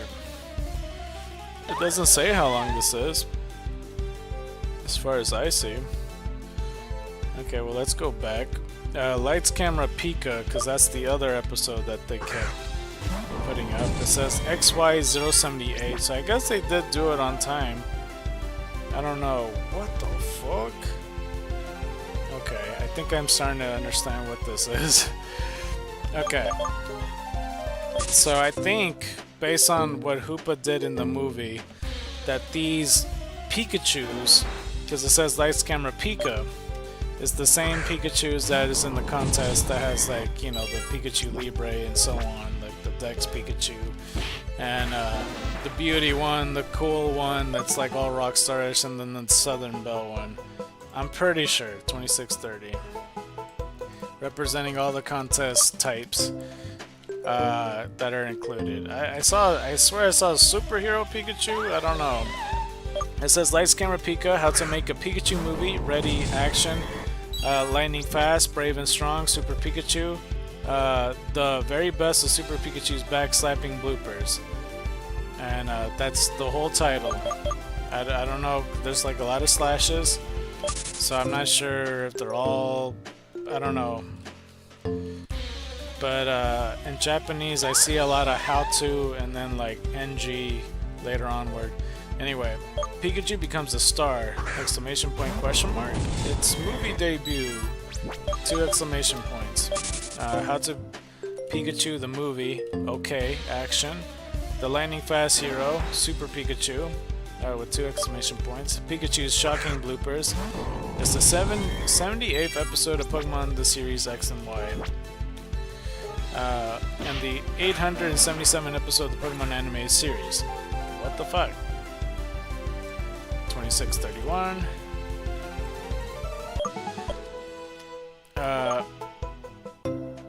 It first aired in Japan in June 18, 2015 as a 1 hour special alongside XY077 in Canada on November 14, 2015, alongside Hoopa the Mischief Pokemon and Hoopa and the Clash of Ages, and in the United States on November 21st, 2015. How long was this whole event thing then? What the hell? That's a lot. So this whole thing is an hour long, and alongside with however long the deleted Hoopa scene, I don't even know if it's considered deleted scenes, but I'm gonna call it that. Along with the short, along with the movie that's damn near 2 hours long, or an hour 30, or whatever the fuck it is. I think it said an hour 37. I could be wrong. That's crazy. That's fucking like 3 hours of content. That's insane. But the Pikachu that I see is in like a white suit and then like a white mask with his ears also connected to this mask, so it's all white as well. And it's like a cape that has a red underside, and I assume the overside is white, but he's wearing blue gloves. That's what I see, along with the Dex, Pikachu, the cutesy one, the Bell one, the Rockstar. I don't see Pikachu Libre unshot, unless that superhero one is the one it is. But it doesn't have the female tail, because I swear I thought all the contest Pikachus were all female, because I remember specifically Pikachu Libre is female. Anyway, just to reiterate on the title, it says Pikachu becomes a star. It's a movie debut. How to Pikachu the movie. Okay, action. The lightning fast hero. Super Pikachu. Pikachu shocking bloopers. All that. And that's why they cut it down to lights, camera, Pika in the English. I don't blame them. In Japan, it first broadcast on June 18, 2015. In the United States, November 21st, 2015. And then there's a spoiler warning with the blurb and plot and stuff. I'll read the blurb, sure. During their journey across the Kalos region, our heroes are surprised to come across the largest group of Pikachu they have ever seen. It turns out that these Pikachu live on the sprawling estate of Frank, a film director who adores Pikachu. Frank has long dreamed of making a blockbuster movie about a group of Pikachu living in Pikachu Land who must defend their town against the evil Pikachu Libre. Okay. Super Pikachu will save the day, and Frank wants Ash's Pikachu to play the part of that beloved superhero. Because of fucking course! Our heroes want to take part in the production too, so they participate in every aspect of making the film. Script writing, voice acting, even costumes and makeup. When everything is finished, it's clear that the action-packed movie, complete with blooper reel and a behind-the-scenes documentary filmed by Serena, is a resounding success. Because of course it is. Everything is just fucking perfect. Pikachu got the starring role. I'm sure they walked into town and they just saw all of that. I won't read the plot because it might take some time, so I'm not sure. I see that the trivia, well, the Pokemon debuts, they just kind of chose the lazy route because they put cosplay Pikachu, all costumes. They're not going to specify which ones, just all of them. Just pretty much all of them. That's what it is. Characters, humans, Ash, Serena, Clement, Bonnie, Frank, Jean, and voice actors. That's what it says as characters, and Frank's wife as a flashback. Sure, why not? Pokemon is Pikachu, Dedenne, Hawlucha, Braixen. Hold on, let me go like that. 2635. And surprising, they didn't do the lazy route, and they're separating all the Pikachus that belong to Frank. Pikachu Rockstar, Pikachu Bell, Pikachu Popstar, Pikachu PhD, and Pikachu Libre. And then other Pikachus that says Frank's Multiple, along with Gurgur, Magnemite, Heliolisk, Swirlix, Weezing, Torkoal, and Jigglypuff, which everything except for Jigglypuff belong to Frank as well. But Jigglypuff is like in a picture in a flashback. Maybe it's the wife Pokemon, maybe? I don't know. Let's go look at the trivia page. The MGM parody, I think is when Pikachu starts roaring. I think I remember that one. It was pretty adorable little cutesy beginning there, 2636. Because, you know, if you know about the line that's roaring and all that, that's what Pikachu's trying to do. The Ikkyu, Otani, and Yuki Kaji lookalikes, I think that's intentional. They have the people just like pretending to be the Pikachus, I guess. The stylized title cards of this episode in the Japanese version, there's like 4 corners of different things happening. All of them Pikachu.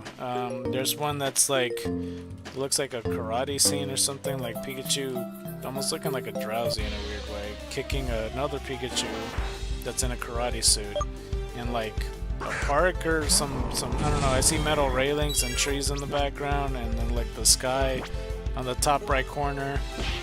In the other corner, it's like a red brick building with a bunch of windows, 2637. In the bottom left, it's just like a big old white sign with Japanese characters. By the way, like there's Japanese characters in all of these, but for this one, I'm pointing it out for sure this time, is because that's all I see. Oh, actually, there's a picture in English. I don't know, what does it say? what does it say? I mean, lightning fast, brave and strong, Super Pikachu. And then all the Pikachu are looking at it like in the theater where the curtains are opening and stuff. The other one says, how to make a Pikachu movie ready action. Yeah. And then Lights Camera Pika with the red building one, with all Pikachus kind of diagonal in a row on the top left. And then the other one are just pictures, with a lot of them being Pikachu involved. And a lot of the Pikachus that are on the screen right now are kind of overflowing over the frames of these divided sides. But yeah, it says the very best story of Super Pikachu's backslapping bloopers. Alright. Well, that's just what it is. Let's see, 2638. So it says here, Professor Oak's Pokemon Holocaster Pikachu. This is a repeat Holocaster from XY001 with Hoopa added in. I don't know why I read it that way, but the English title of this episode is derived from the saying Lights, Camera, Action. The English title is also similar to that of previous episodes. So we got another oddish. 2639. I don't know if I'm gonna watch this. If I am, I'm gonna watch it tomorrow or whatever. The woman who appears in the sound booth bears a striking resemblance to Iku Otani, the voice actress for Ash's Pikachu. Furthermore, the woman is seen recording lines for Super Pikachu, which Ikuni Otani herself voices in this episode. The man recording next to her seems to be Yuki Kaji lookalike. Let me go like this. 2640. However, Kaji isn't confirmed to voice any characters besides Clement in this episode. This episode contains a parody of the MGM logo with Pikachu in place of Leo the Lion and a Pokeball underneath it. I almost attacked this man, hold on. A similar parody previously occurred with Zorua and Meowth in an epic defense force and a Pokevision of things to come, respectively. The outfit worn by Super Pikachu bears a heavy resemblance to the Tatsunoko character Gatchaman. So we got 2641. The outfits worn by Pikachu Libre minions in the movie resembled the outfits of the Shocker Combat Men from Kamen Rider. At the end of the dub version of the episode, Ash and his friend says, "That's all, folks." This is a reference to the text present at the end of Looney Tunes and Merry Melodies cartoons. As we got one more Body Slam. 2642. So let's get out of here and go to the Pokemon Center.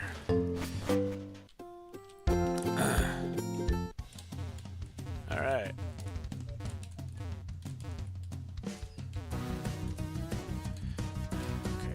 Okay. And then we go to the Pokemon Center right quick.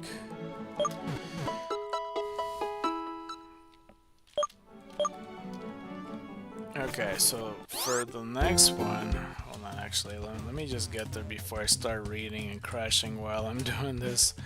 Don't read and drive, people. That's a rule. I'm just kidding. So it says, out of the titles of the 4 parts of this episode, only the first is read by Ash, while the other 3 are read by Frank. Serena is also heard in the last of the title cards. They just, like, hired random-ass strangers to be the writers. I mean, that's basically Archipelago when it comes to me, but still. Like, this is a professional movie, I'm assuming. The instrumental of Mad Pace Getter is used as an insert song in this episode. The instrumental of Mad Pace... Oh, I just read that. What the fuck? Hold on. 2643.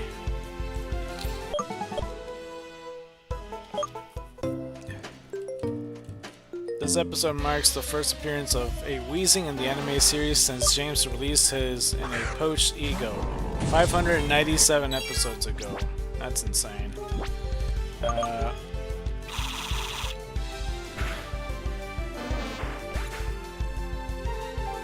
it's 2644.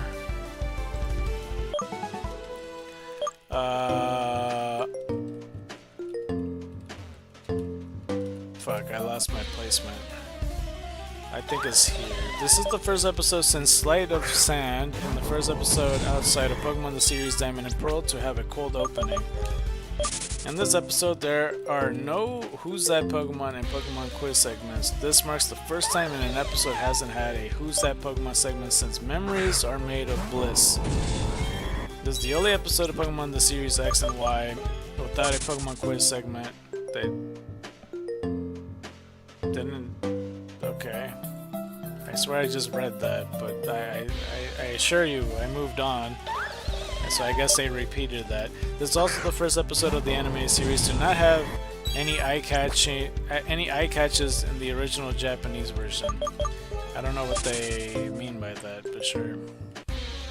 Unlike in Seeking Shelter from the Storm, the English dub retains the same stylized title cards with the Japanese version. In the dub, this episode debuted after a frolicking find in the flowers, XY089, and is listed directly after that episode in dub episode listings. This is the first episode to use music from Diancie and the Cocoon of Destruction and the accompanying short Pikachu's What's This Key? Okay. And then it says errors. During several scenes in this episode, some female Pikachu do not have the heart-shaped black spot at the end of their tails. I noticed that. Okay, so they did point it out, but that was Ash's Pikachu anyway of the tail I was looking at.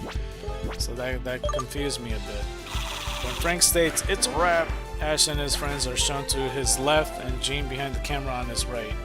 As we put 26:45.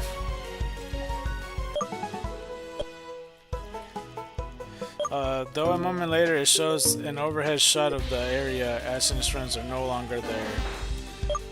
In the Finnish and Polish dubs, Bonnie refers to Weezing in plural. And yeah, for Finnish as in Finland, just to, be on the same page here and such. Let's go with this, 26:46. Dub edits. Mad Pace Getter is replaced by instrumental music in the dub. And there we go. I think we finished all of it. We just didn't read the plot, because that would have took us extra time for sure. Let me just check what the Pikachu short is, because it says PK27. This is gonna be a super special, so I guess it's good that I had it on a Sunday coming up. That is. It says categories. I'm not even sure about that. Alright, so let's go ahead and miss the move. That's fine. Let's try it again. Oika. 26:47. So it says Pikachu and the Pokemon Music Squad. And it also says Pikachu and the Pokemon Band. So it's a music one. No wonder there's musical notes and stuff. Okay. Will it fit the Hoopa thing? Maybe. I don't know. The feel of it, I could see. I could kind of correlate music with Hoopa for some strange reason. But we're gonna have to see if it does or not. 26:48. Because, like, I don't know. Hoopa kind of has a different feel with it. It's not like all purple to me or whatever. Let me click on the category section because I'm not sure why they put that.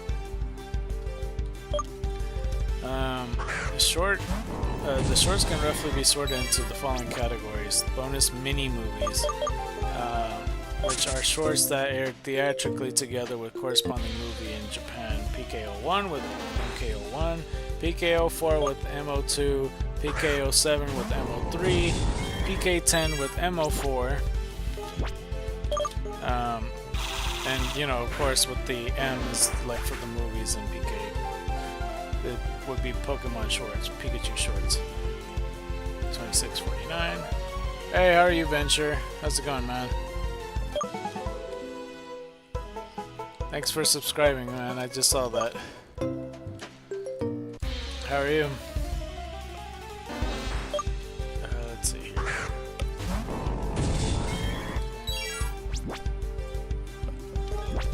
Let's see.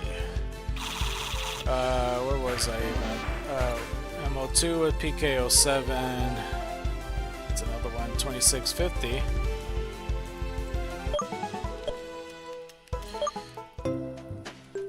With MO3 PK10, MO4. Oh wait, no. PK07 with MO3, PK10 with MO4, PK11 with MO5, PK12 with MO6. Let's do this. Love these kinds of streams. Left a sub and like. I wish you luck on your channel and streams. Yeah, I appreciate it, man. Thank you for joining. 2651.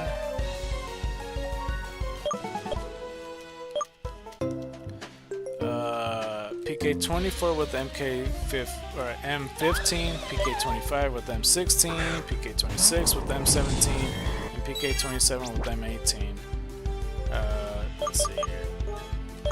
The first 6 shorts are occasionally included on home video releases with their corresponding movies, with the exception of PK07. They were available on Netflix in Japan under the title Pokemon Short Films Collection.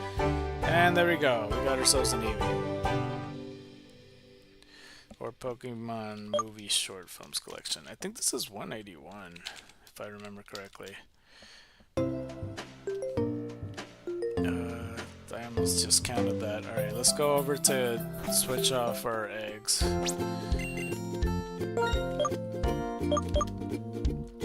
Let's see here.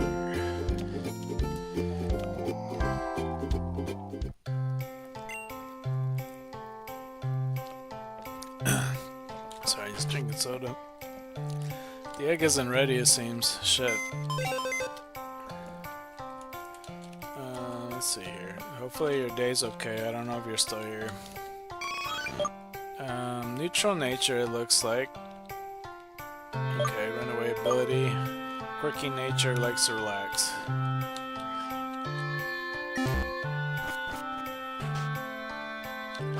Okay, well, we'll revisit to see if we'll get an egg later.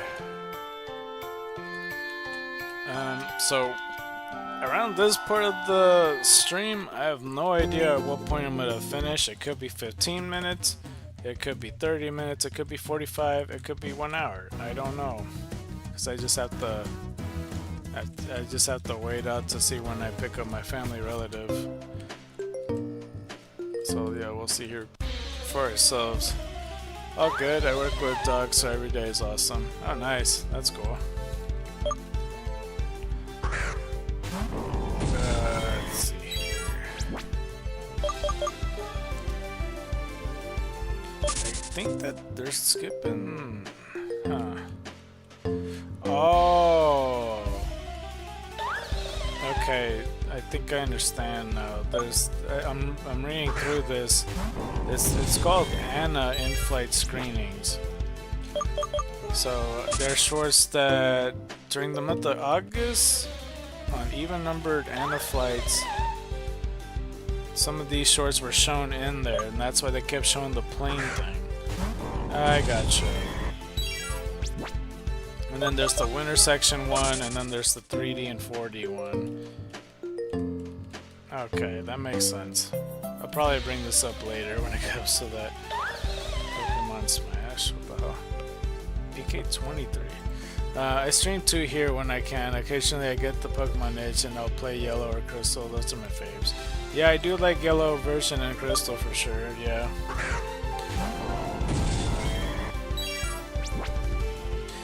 Okay, well, we'll read that later. What's your favorite part in Yellow version and Crystal, or like what team do you usually like to get?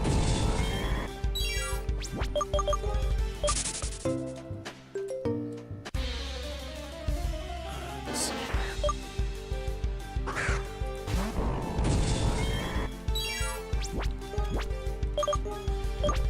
Oh fuck, I ran out.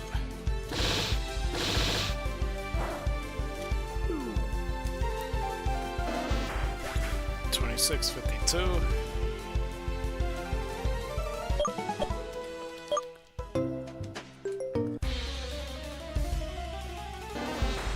Okay. Yeah, for Yellow version, like I had Let's Played it before, and for my team, what I picked through, like, of course I was gonna get the starter Pokemon and stuff, and I wasn't gonna replace Pikachu, even though I know I'm gonna use him. Like, I know I use them in the future, but not only that, I know I'm gonna end up using them again because I'll have no choice. Like, especially if I like eventually cross paths with like Let's Go Pikachu. It's kind of inevitable, but like, yeah, I have Pikachu, the starters, and then like I chose Snorlax because he was the blocking Pokemon and he's very good. And then I had to get Machamp because catching a Cubone and training it for Machamp is very worthwhile for sure. And I think it's pretty cool. 2654. And also, like, in some cases, like, at least for, like, Let's Go Pikachu and Let's Go Eevee, it's kind of canonical that Red has, like, Machamp. It's not really fully explained, but maybe in the Pokemon Yellow universe, it's covered with it or whatever. But yeah. And of course, for, like, favoritism purposes, I got Nidoking, because I love Nidoking. For, like, my first Pokemon, but I always replace my first Pokemon in Let's Plays. For Nuzlocke, that's a different story and stuff.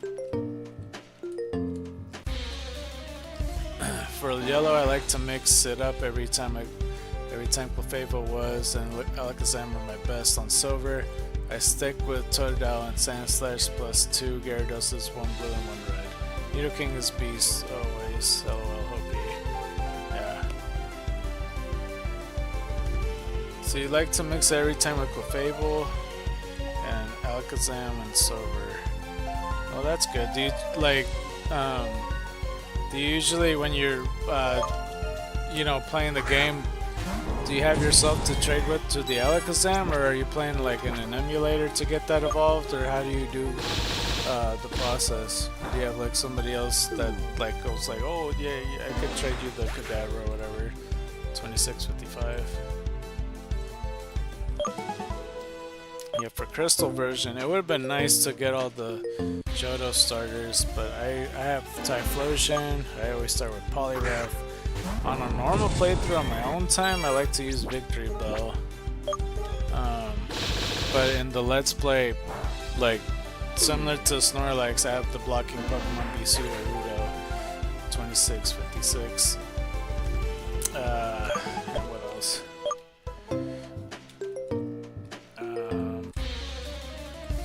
I meant mixing a random team, but I keep Clefairy and Alakazam always, and yes, I emulate trade. Okay, just making sure. And I would put Togepi in my team, but Togetic isn't as good than they would be in 4th gen, because like 4th gen also gives a Togepi, which is why I didn't use them in my Let's Play. But then I used the Otic Pokemon, and I think the best case scenario happened where I got Pichu, then got Pikachu, then Raichu, because I was kind of hoping that would happen. And I was fine with like other choices too, like Elekid and such. I wasn't gonna keep a Magby or a Smoochum. For people that, you know, are seeing the VOD and wondering about the Crystal team and why I didn't want Smoochum or Magby because of the Fire type counterpart with Typhlosion, and then for Smoochum, like my eventual Pokemon that I wanted to use Lapras was Ice type. That's why I didn't want to use Smoochum, being an Ice Psychic. But yeah, Lapras was the other Pokemon, and then the Eevee to evolve into an Umbreon is what I got. And that would be my team. Typhlosion, Lapras, Raichu, Sudowoodo, Umbreon, and then Dragonite. Yeah. Using Pokemon I usually don't use and build them up just to see what all their moves are. When I was young, I stuck to one team always. It's hard to let go. Yeah. It's usually, for me, when it comes to like Black and White, for example. For Black and White, like I pretty much always use the same team because they're not really giving me too much options. Man, when I got Lapras and Silver, I freaked. Yeah, because I ended up, I like doing the whole Friday thing when Lapras is just chilling in the cave. I didn't know about that till years later, but I'm glad I found out. Because if not, I probably would have used Red Gyarados in my team, but maybe eventually I'll use them. Because like at the time when I did Crystal version, I was under the impression that eventually I would done hard gold in a regular playthrough and then use red Gyarados. That was kind of my thought process, but I might just nuzlocke it eventually instead. Let's see here, 2658. My friend told me that, wait, hold on, yeah, my friend told me and I was like, what the fuck? Yeah. Nah, the first time I discovered about shiny Pokemon, my neighbor, he showed it to me. He was like a shiny Magikarp, and I was like, "Whoa, how did you get that?" He just ended up going like, "Oh, I don't know. I just went through the Dragon's Den and just went in the water, and I just saw him." I was like, "What?" So I was a bit like, you know, I was a bit confused. So then I started searching in the water, and I did it myself. I went to Gyarados to help you spread HMs too.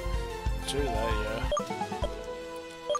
yeah. So yeah, when I was searching for that water in Dragon's Den for a long time. I mean, I don't think it was that long, but like it was kind of like playground rumor stuff. I didn't know shinies existed back then. That was my first instance of a shiny. It was through my neighbor, and I wasn't even sure what it was. Well, besides the red Gyarados, obviously, but I thought that was like a special phenomenon, you know, example, since all the Gyaradoses were evolving and shit, or like Magikarp, I should say. I don't know, like I had the correlation in my head that like, oh, Magikarp got really fucked up evolving, so it kept this red coloring, so it became red Gyarados. That's what I thought. So that's what I thought as a kid and such. But yeah. Let's see here.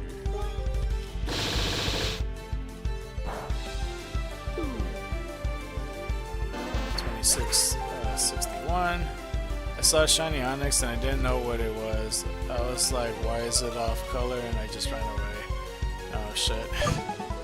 I think maybe a year or two after about the whole shiny Magikarp thing that I was saying, that I ran into a shiny Geodude. That's my first shiny man in like the dark cave, and I caught it and I named it like Gold. Oh, no, I named it Bronze. That's what I named it. I named it Bronze. And then I just decided, because I had a team in mind, and I changed the team, and I decided to make like a Brock and Misty team. It didn't really work, like, I don't know. It's just a bunch of rock grounds and water types. But whatever. And I think I even, well, I don't know, it was something like that. But I was pretty happy with my shiny. I never got it fully traded though, because this was an actual cartridge, and I never really thought about it at the time to trade. 2662. I'm not even sure if I still have it, to be honest, but who knows. I would have to find it. It's digging. It's there somewhere. Let's see here. 14 body slams left. 2663.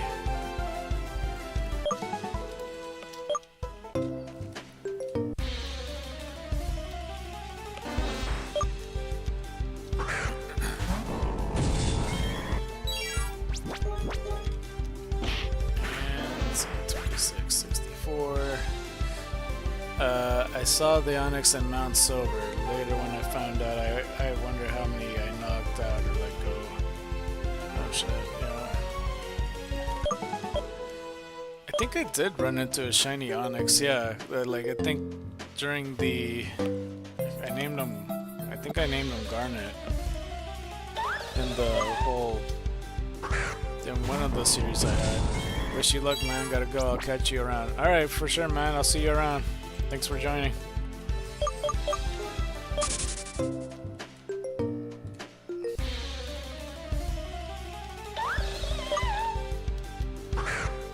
Okay. I train a lot in Mount Server. Oh yeah.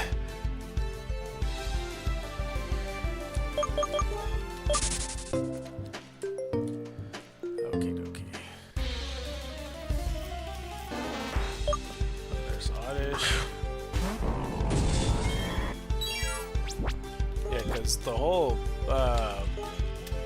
the whole Mount Silver thing that I came across, that was in the Vedlock. I think when I was trying to grind up to go against Red, that was what I was trying to train for. And then that's when I found the shiny Onyx, and it felt weird because I'm like, that's Shino 2 basically. So I wasn't really sure. I don't know. There's part of me that, like, I don't know, with the Vedlock, I wish it turned out that like the code works or my name worked, so I didn't have to like, because it just feels so scrubby to me, 2666, that like, you know, I don't know, I just don't like the name that I had to do extra editing to block my name over somebody else's, because this is somebody else's hack. And the dude, he just, I don't want to use the word lazy, but like he just got so agitated that he doesn't want to deal with the problem anymore. That like he just, you know, he just called it quits and then that's it. Alright, what? My family relatives is ready to get picked up, so I'll wrap it up pretty soon. Let's see here.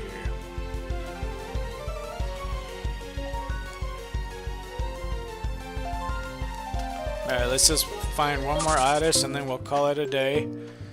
But yeah, no, I just wish that it was a bit different, where like he would have been willing to help out instead of going like, yeah, I'm not even gonna bother fixing this because I spent so much time on these codes or whatever. But yeah, it would have been nice.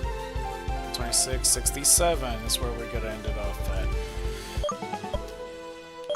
And it didn't seem like a whole big deal because when I brought it up, he made the codes pretty quickly. I just feel like he just needed to touch it up a little bit. Like, I don't know too much about codes, whether or not to fix it correctly. But still, I don't know. It just had like a little bit of a scrubby feel to it. But I was gonna say that for the most part, I was pretty proud of the series of what we discovered with Suicune and stuff like that. And you know, also pretty proud of having Shino, the Red Gyarados, turning into other shiny Pokemon and such. That was pretty fun.